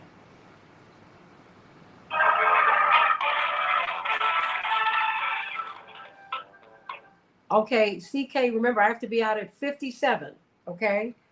I'll pick up at 57, so everybody understand that. That's how tight the time is. All right, now I'm going to come back in with Chaparral. Tight 1 minute, boom. And I hope you and Daryl can work that out. Chaparral, call my mother about the cultural center, okay? She there right now? Okay, Call her. I could put in a request. So if I could just put in a personal request for everything that you serve other than beef, lamb, or chicken. That's all. Okay, I'm gonna bring you some of your heart's desires. The sweet. Okay. All right. I just want everything. Just everything. I got you. I just wanted to put in that request. Okay. Thank you. You know, Daryl, I know you're gonna have an event, but I believe that my meal may be bigger than what would be served at your event based on how I feel about Chaparral's services and her food that she and her team prepare. Well, I think so too, because Daryl is a marathoner, so Daryl doesn't eat. So Daryl needs to stop playing. Daryl does not eat anything but wood chips.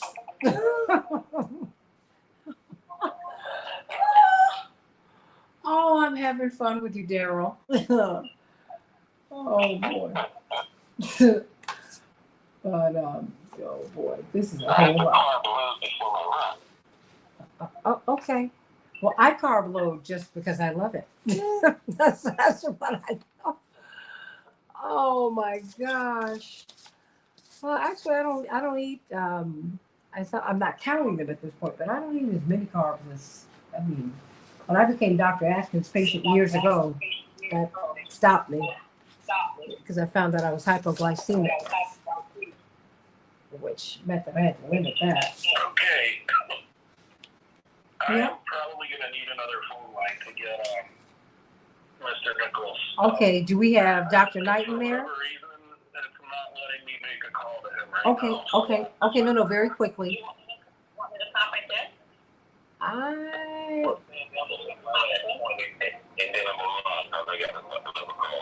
Oh, okay. Well, then let Dwight. We'll bring Dwight on, and then you can call. But you got to let John Nichols know that we're running a little late. Because we have Aaron, we have Daryl, we have CK, we have Frank, and we have Dwight. And as soon You want me to pause for a minute and you can call me back? yeah, but keep your phone up, Aaron, and keep it open, please. Yeah, the thing is for Erin, I wanted her to finish. She didn't really finish her thought. So I wanted to make sure we came back to Erin, Santita, and okay. First White has to make a particular view. Okay. You know what? I can conference with him. I've got 1 minute. Well, I don't know if conferencing is the best thing, but if you would call him now and let him, can you call him and let him know? I can. Can you text me his number? I will do that. I think I have it, but if you could text me his number right quick, I will do it right now. Okay. And let's have put him up. I think, Chaparral and I conferenced a few times. I've done it before, and I think it doesn't distort. Well, just as long as it doesn't distort. Let me do this, okay? I'm going to send you his number right now if you would just... 30 seconds. Okay. Okay, call him, please. Thank you. Okay, I'll call him right now. I got it right now. All right.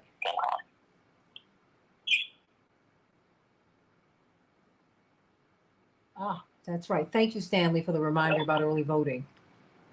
Oh boy, here in Chicago. Okay, we're coming up here.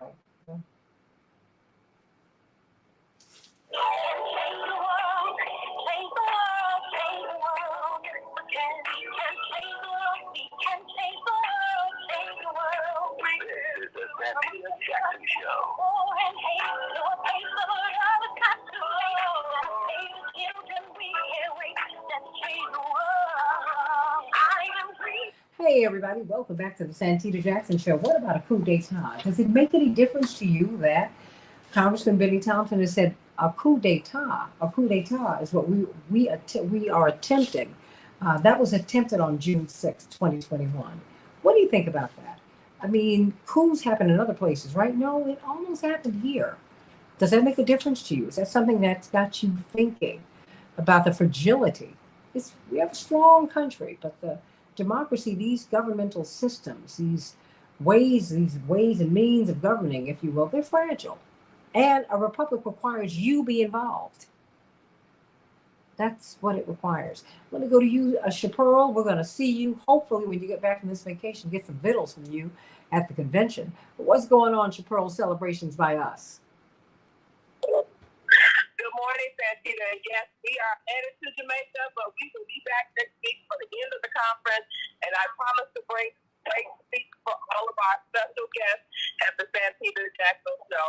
And so, Santita, we are still taking orders for next week for our prom, but graduation and trunk parties, as well as also wedding season. So don't hesitate to give us a call at 708-526-4546. 708-526-4546. We can handle all of your custom suite tables, as well as also your custom backdrops and your hors d'oeuvres. So don't hesitate to give us a call, 708-526-4546, 708-526-4546.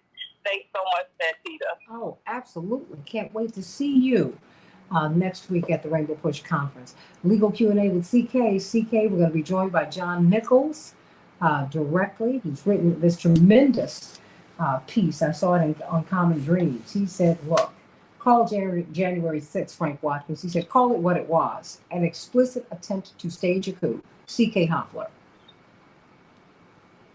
Well, actually, Santita, you're so right. And John Nichols is on the line right now with us. He's joined us.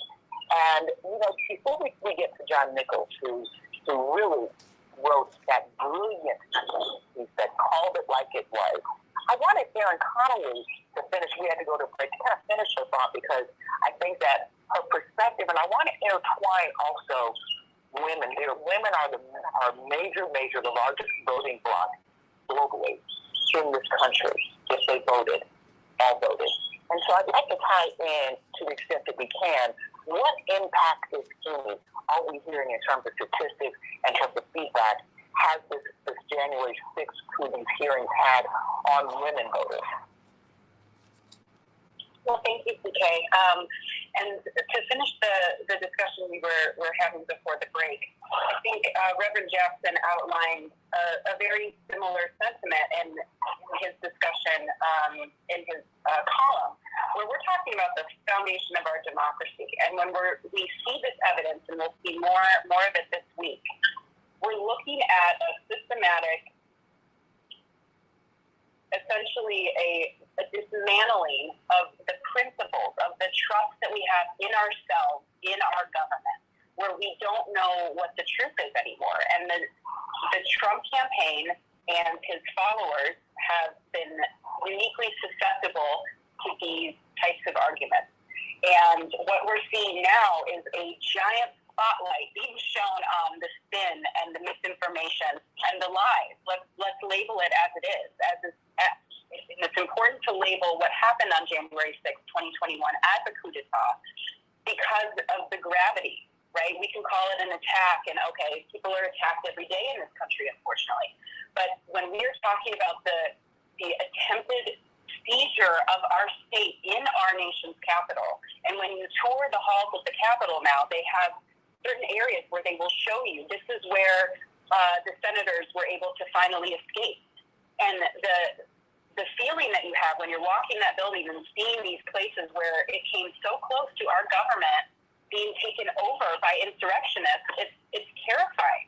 And the role I think, and what I'm hearing from women voters this week, and we're calling voters in Illinois, the primaries on June 28th, and a lot of the time during our phone bank, the hearing was on. So we're getting live feedback from people who are hearing these things in real time. And what I hear, especially from women, and these are Democratic voters, these aren't swing voters. However, there is a revived sense of purpose in that their vote matters. Oh, I have my early ballot. I'm going to go fill it out right now and put it in the mailbox. There's a sense of urgency that this information is creating in voters, and I hope that translates to places like Georgia, and it brings us the folks who we need to win these primaries that can go to Washington and kind of pop that bubble that these folks live in. We need people like Delia Ramirez and Jonathan Jackson to say, this is what I'm seeing in my community. You need to think about things a different way. How can we get voting rights passed without attaching it to some other legislation that is not as important right now, right? So we need to motivate folks with this information, not create a sense of that there's no hope, right? Hope is alive, but we have to shine this light anyway. And what I'm hearing as well is there is this sense of, well, will they be accountable? Or are they just going to get away with it like every privileged man that we've seen in this country, right? And I would love to hear the perspective and the contrast to the Watergate hearings, because I think our history is important and we need to learn from that and see what that accountability or lack of did to our foundations of democracy. No question. Well, CK, I'm so glad that we've got John Nichols with us. I saw him on C-SPAN this weekend, and I was very excited by what he had to say. But, of course, we're hearing Frank Watkins. Frank? Yeah, no, I wanted to say a couple of things. One, this breaking of trust in government, she just touched on one of the things.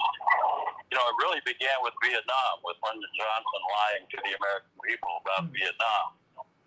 Then that was followed up with Nixon, trying to cover up what was happening in that regard, where he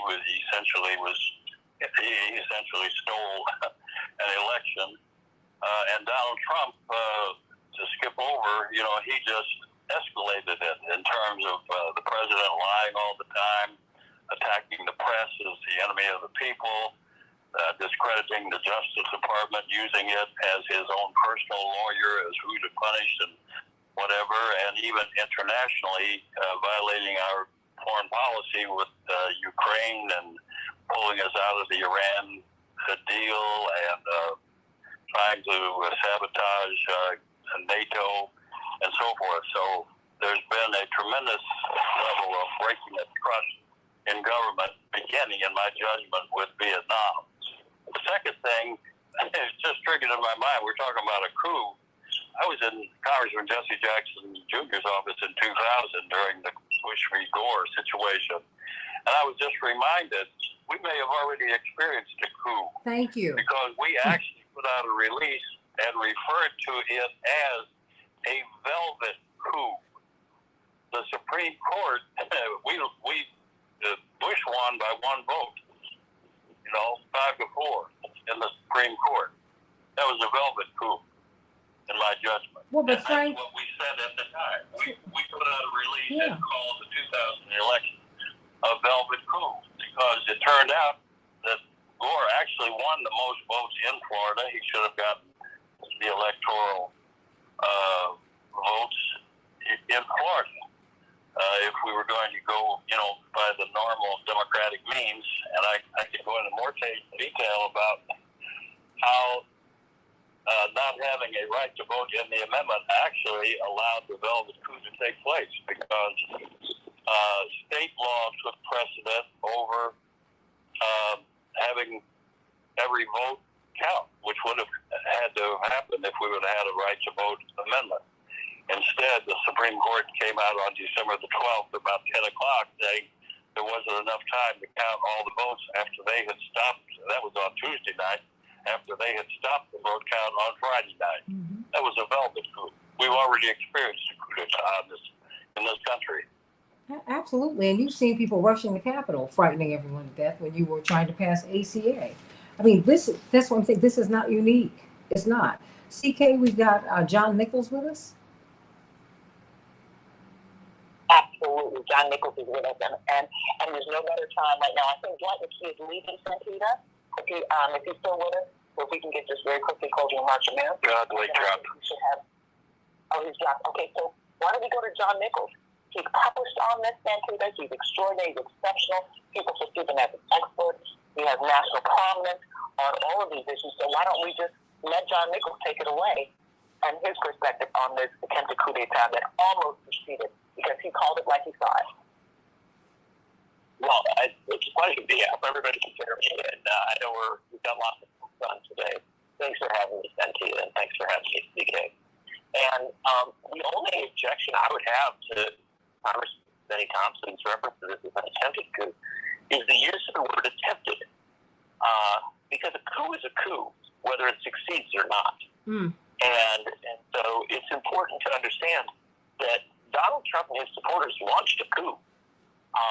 It was defeated. It failed on that day because of very heroic action by a lot of Capitol Police officers and others who, pushed back against it and ultimately cleared the Capitol. But don't doubt for a second that this was real. This isn't something that was theorized. It wasn't something that they, thought, well, maybe we'll do this. No, they took the action which meet the definition of a coup. And one of the mistakes that is made quite often is that we tend to think of coups like maybe what we saw on television or heard about on the radio when we were younger.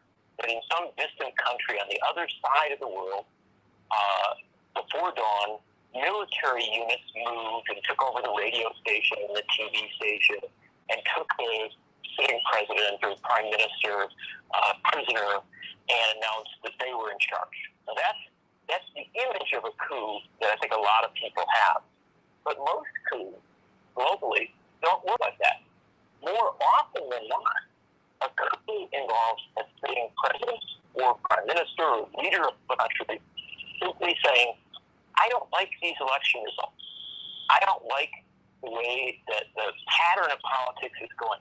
So they either cancel an election, delay it for years, even decades, or simply reject the results of an election and say, there's something wrong here, we're throwing this out. This happens all the time around the world in all sorts of countries. It's in no way unheard of. And the thing is, it's referred to as a coup, i.e. that the ruler, the person who has supposedly a temporary hold on the office, simply decides they're going to keep that office for as long as they can. And that's what Donald Trump did. I mean, this is not a complicated point. It's not a debatable point. The simple reality is that Donald Trump refused to accept the fact that he was defeated.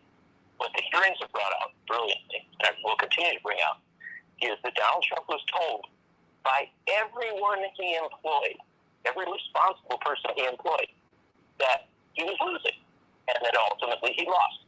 This was communicated to him clearly by his attorney general, by his campaign aide, by his own family. He chose to reject that counsel and to take the counsel of Rudy Giuliani, who by all accounts was inebriated on the night he was giving it, and a host of completely discredited, totally illegitimate players who told Trump what he wanted to hear. Trump wasn't delusional. He wasn't out of his mind or something like that. He was doing exactly what he wanted to do with a precise purpose, and that was to overturn the results of an election that he lost, and to, through that process, insert himself as an unelected and illegitimate president of the United States for at least another 4 years, and perhaps longer than that. And so once we begin to understand it as such, a very healthy thing begins to happen. We're no longer talking about what occurred in vague language or language that effectively empowers Trump, right? To say, oh, it was a riot, or these people who came, they were insurrectionists. Somehow like they're separate from Donald Trump. No, it wasn't a spontaneous riot.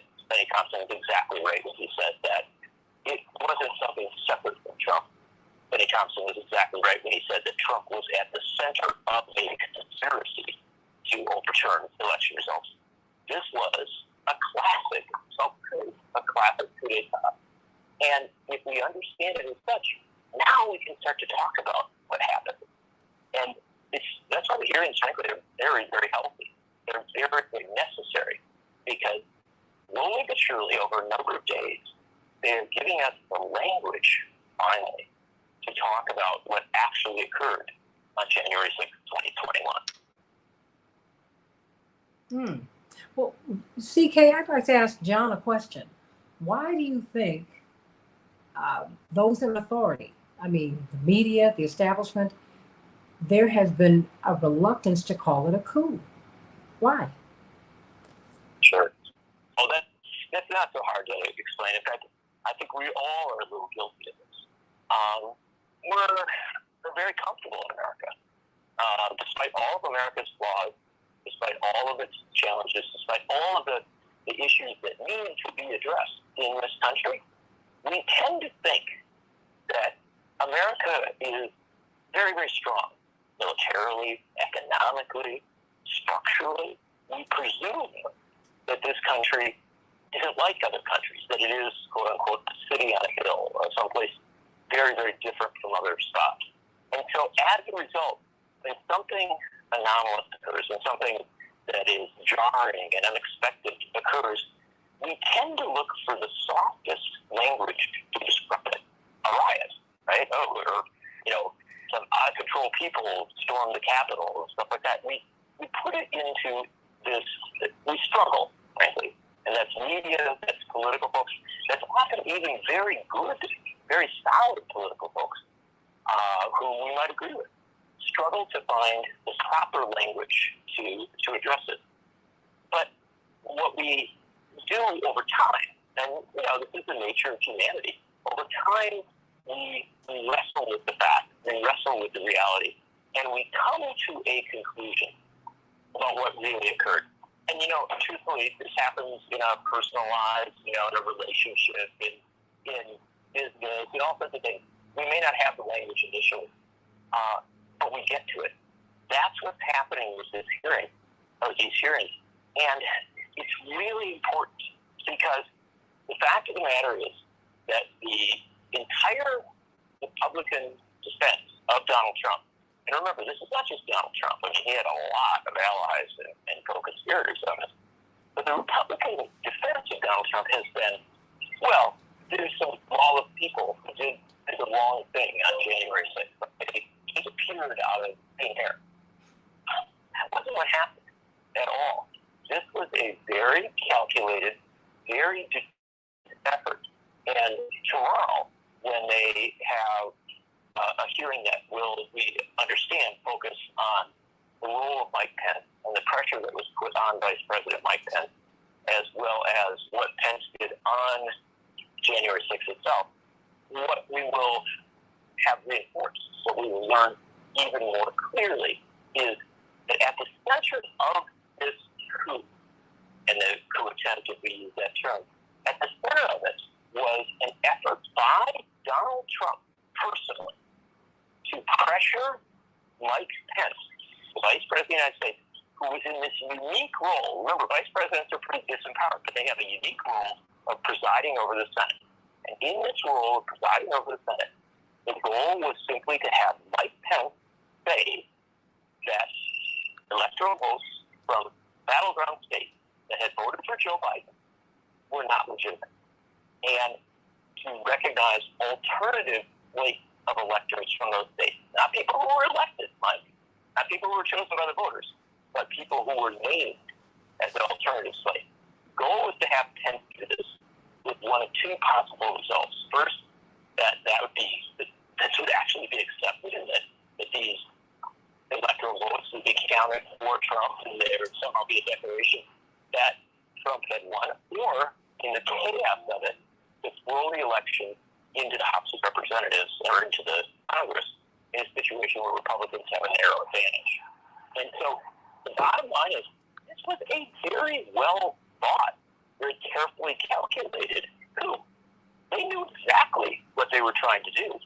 The fact of the matter is that Mike Pence, who I disagree with on virtually every issue, and who I think was a hero on one day, not every day, but Mike Pence, after taking counsel from a lot of folks, determined that he couldn't do that. And this is why people who were in the know that day were screaming horrible things about Mike Pence, because they knew he was undoing or upsetting the coup attempt, right? That's why they were screaming, "Hang Mike Pence." And that's why we understand that President Trump, while watching this in the White House, said, well, maybe our people or his people are right. Maybe when they're shouting, "Hang Mike Pence," they're right, because maybe he deserves it. But if we understand it as such, we see something that is the stuff of movies, the stuff of novels. In this case, it became real in our country. CK, you know, we've got a couple of minutes left here, but we'll be talking about you know, but I think stepping back, Reverend Frank Watkins, and John Nichols, and Attorney Darrell Jones, and Attorney Aaron Connolly, Attorney CK Hoffler, stepping back, you see this, and see, you've had a lot of experience. You grew up in Swiss boarding schools. So when you get out of the United States, you see just how fragile this is, and you see why everybody's looking to America as a beacon, because what we're doing is a grand experiment. It really is, CK. And but we are the ones, we're the sentries. We're the ones who have to stand guard and make sure that this works. We'll be talking about this at the Rainbow Push Coalition Convention, CK. The final 90 seconds belongs to you, Madam Chair of Rainbow Push. Well, Santita, I would just say this, you know, the lawyer, the practitioner, but just as a human being, a mother, a daughter, like all of us, I think that we have to look at ourselves in the mirror. We all have to take ownership of what's happening. Whether we voted for the president, the former president or not, wherever we are in our political journey, we have to take ownership, because now we know. We're seeing it, and that's the significance of this hearing. Mm-hmm. The question is, what are we going to do? What is the appropriate course of that? How do we rebuild? Because we're on the precipice of a disaster, a crisis of unimaginable consequences in this country. I was speechless when I was just listening actually to this whole show, the commentary. And I think what it brings to mind is the next generation, my children, the next generation, is probably feeling a bit hopeless and helpless. And we've got to change that narrative. Each of us has to do that in our individual capacity. Legally, this is a legal show. We examine the legal issues. It's not really about the legal issues. There either will be an indictment or there won't. It's about the moral, social, and political issues in this country and where we are headed. Mm-hmm. And it's not looking great unless we make a conscious decision to turn the tide. And the thing that we can do that no one should be able to take away from us is the power to vote. It's all connected.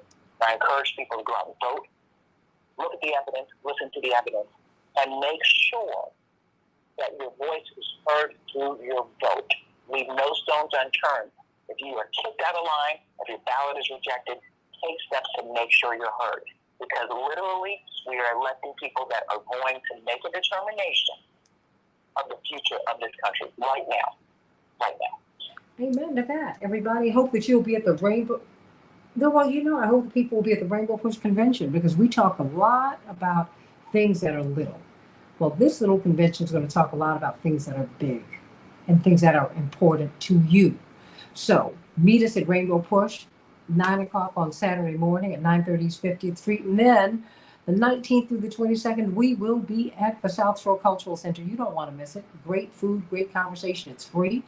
We'll be talking about these issues and so many more. Of course, you'll be with Attorney Darrell Jones and Attorney Barbara Arnwine and Latasha Brown, and so many people talking about the vote. We are voting here in Chicago.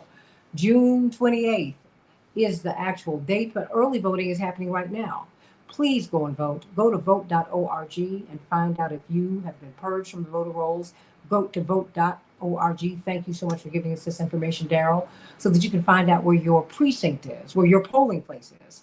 73 precincts were closed across Chicago. 120,000 voters have been impacted. We don't want you trying to find where you need to vote. And that's it, folks. Just think about it.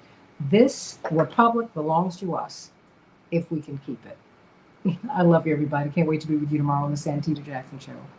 God bless. Change the world, change the world. Yes, we can change the world. We can change the world. Does anyone have anything else to say before we go? I have Noel on the south side just called in. Would you like me to put him through? Yeah, put him through. Okay. Noel? Hi, what's on your mind, sweetie? How you doing this day? I'm doing well, sweetie. I'm just running this morning. I'm sorry. Yes, I was at Yes. Having that town hall.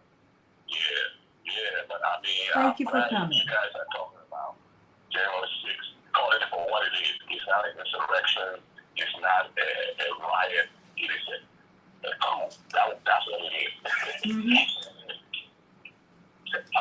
I mean, that's some serious. That's something very serious. This is the most afraid I have ever been in my life since I came to the United States. Well, honey, fasten your seatbelts. There's more. More to come. That is how we get down in the United States. You know, that is. Yeah, I've seen it. I mean, like September 11, all this other stuff. 9/11. I mean, I saw those were horrible. But January 6th, it was something else different. I made sure all my kids got their passports. I made sure all relatives I know, friends, they should have got their passports because I can see it coming down. Because the next person, Bison, the Wilson seat, they don't prosecute those who went behind January 6th. I mean, people at the top level, the Gene Thompson, or Gene Thomas, and the likes. If you don't prosecute it, you're going to have the next person seat. The next person Wilson seat. And one day, one morning, you on your way to work, and you expect to come back home, and within a few hours, your country is up in flames. And you like, you never even imagine that because you've never seen it before. You heard about it, you've seen it on TV in other countries, but you've never seen it in your own country. That's right. When it's right in your face, you don't know it. You don't recognize it until it happens. You go, whoa, what happened? Oh, it's too late. That's right. That's why we're talking about it. That's why we're talking about it, because people need to understand what happened and what they were looking at. And many of us don't, because it's American exceptionalism and it impacts us all. You know, we think it happens every place but here, but that's not it. But what's your final comment, Noel? My final comment is hopefully your listeners and family, friends, please encourage them to get their passports. Please don't take that for granted. You get your passport, have your passport on your person. Because what I saw on January 6th is likely to happen again, and this time it will be something you don't want to get a surprise. Make sure family, friends, listeners, everybody get your passport, please. Baby, I can get a passport, but see, you have someplace you can go. I can't go anyplace else. America's it for us.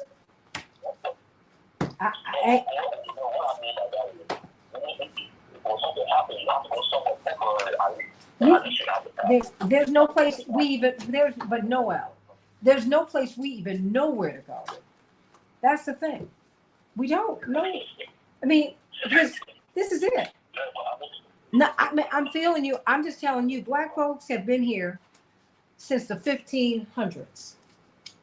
We ain't got no place to go. No place.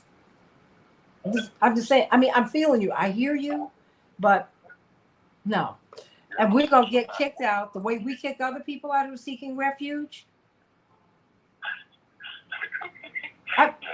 I'm just saying that I got a passport. My father always told me I get my first passport. I think I was 6 or 7. And he told me when I got it, he said, "Baby, always keep this current." And I let it lapse one time. And I had to go out the country with him. And he always said, "Oh my gosh." It was like, "Oh, Daddy." And he just raised his eyebrow. I said, "Dad," I was like, fortunately, we were able to get it taken care of pretty quickly. That having been said, all I'm saying is there's no place for us to go. And maybe that's a good thing, because what we have to do is work it out right here. We have to grow up in our politics and make this American experiment work. That's all I can do, because baby, I have no place to go. I have no place to go.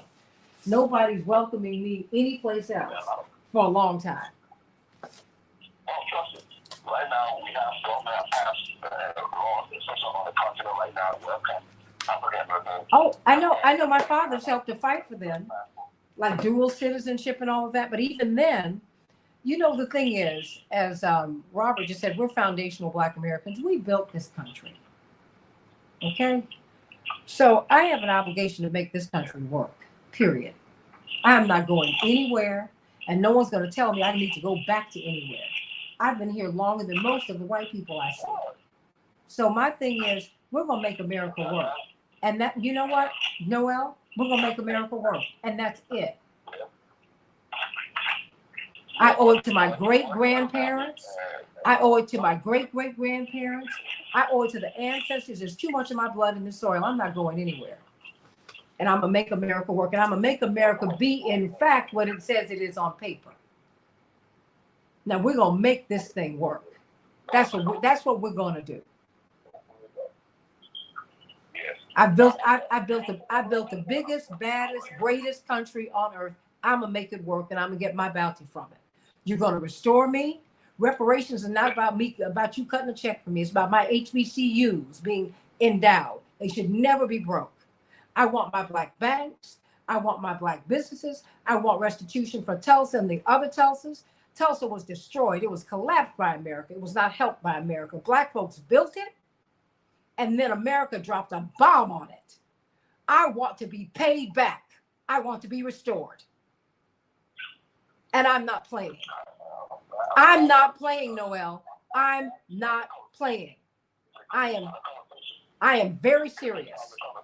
Yeah, I hear you. I'm just simply saying to you, and I need you to hear me, because I've got friends all over the continent, and I am someone who embraces being a person of African descent, but I am an American. And I want this country, and I demand that this country, the check that it had, that you're not going to tell me that the vaults of opportunity are empty. Dr. King said that in 1963 at the Washington Mall, on the Washington Mall. You're not going to tell me that. You're not going to bounce my check. Now, America's going to be for me, and it's going to be for everybody else, or America won't be, and America's going to be. And that's it. Right about that. The article one is how you solve that issue. But it's kind of, the downplay, call it an excellent bill. That's what it is. The federal government, they're charging these, so they're charging them like crime. This is, they just enter the bill. No. Call it a coup. It's a coup.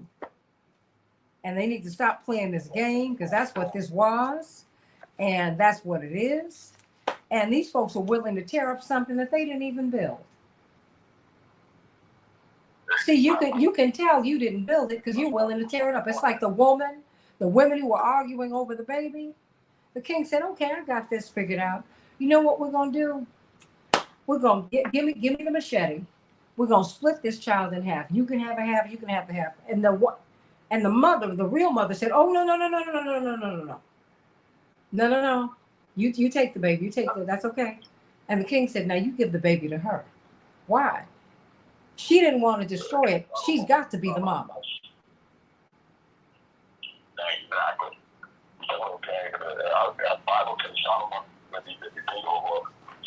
That's right. That's why I said, no, darling. That's why, no. Like I said, I am an American. That's where I am. No, we're gonna work this out. I watched my father put on a bulletproof coat and a bulletproof vest trying to make America right. They blew Dr. King's neck off trying to make America right. No, we're gonna work this out. We're gonna work this out. That part. I ain't going nowhere. I don't want to go anyplace else. I've been all over the world, Noel, and I love it. And there's some places that I love every place in the world.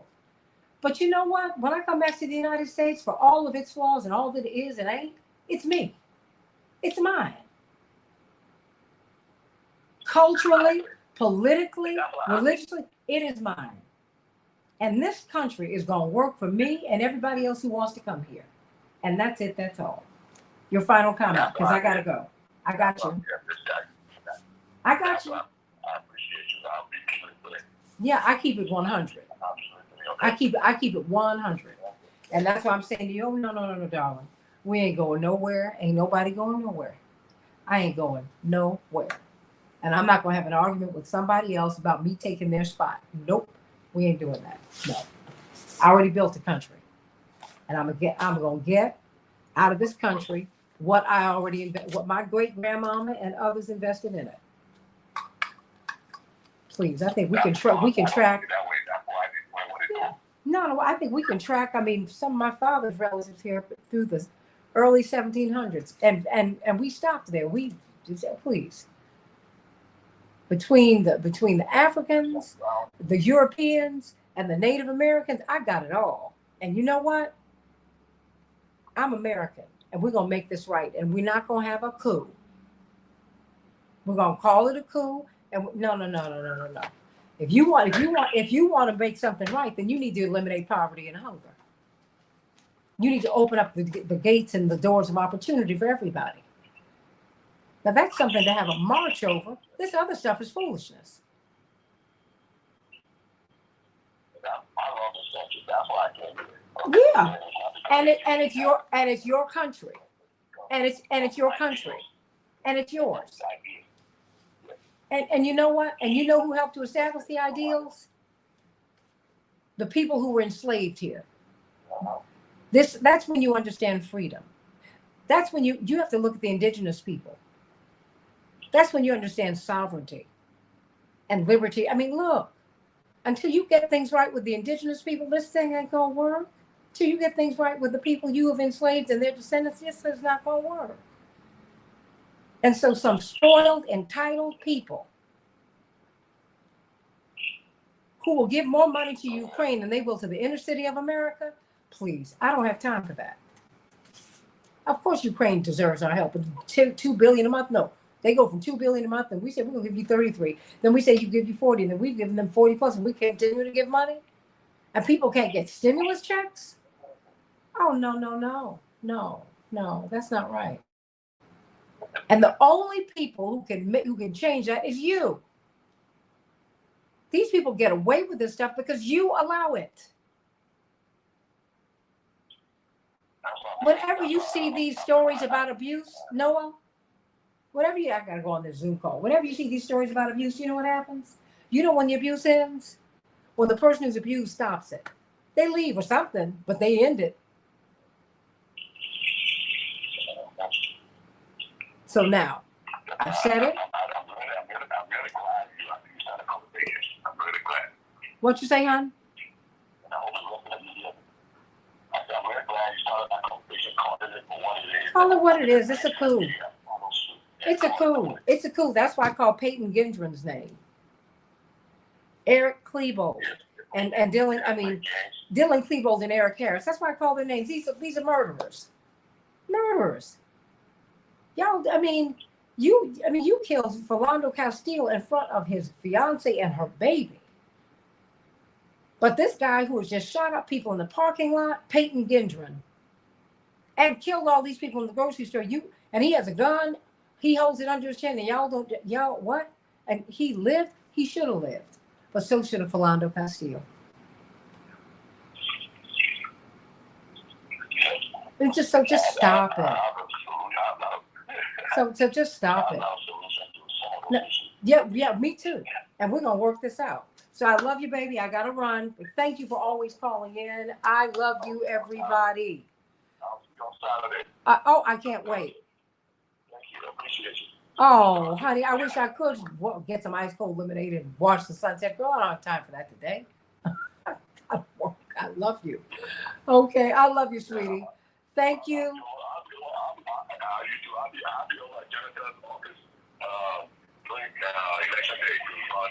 Oh, that is so sweet. We need you. And you know what? I really appreciate you just being so supportive, okay? Thank you, sweetie.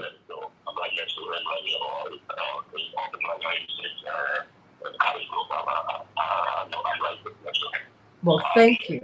Thank you, sweetie. Love you. All right. Love y'all, everybody. I am out of here. I got some running around I need to do. Noel, I got to run, sweetie. Okay. All right, honey. All right, everybody. I love you. I'm out of here. I got a Zoom call to do, and then I got some other stuff I need to do today. But I am so glad that you joined us today. And let's stay in touch. I hope that you got something out of the show today. Something good, something that makes some sense. I really, really, really do. Hope this makes some sense to you. Hope this makes some sense to you. Love you, sweeties. Love you, love you, love you. And I'll see you tomorrow. on the Santita Jackson Show. Carol up there on the left coast, Jewel, D-Ray, Laura, Daryl, Betty, Carol. Oh, I love you all. I love everybody. See ya.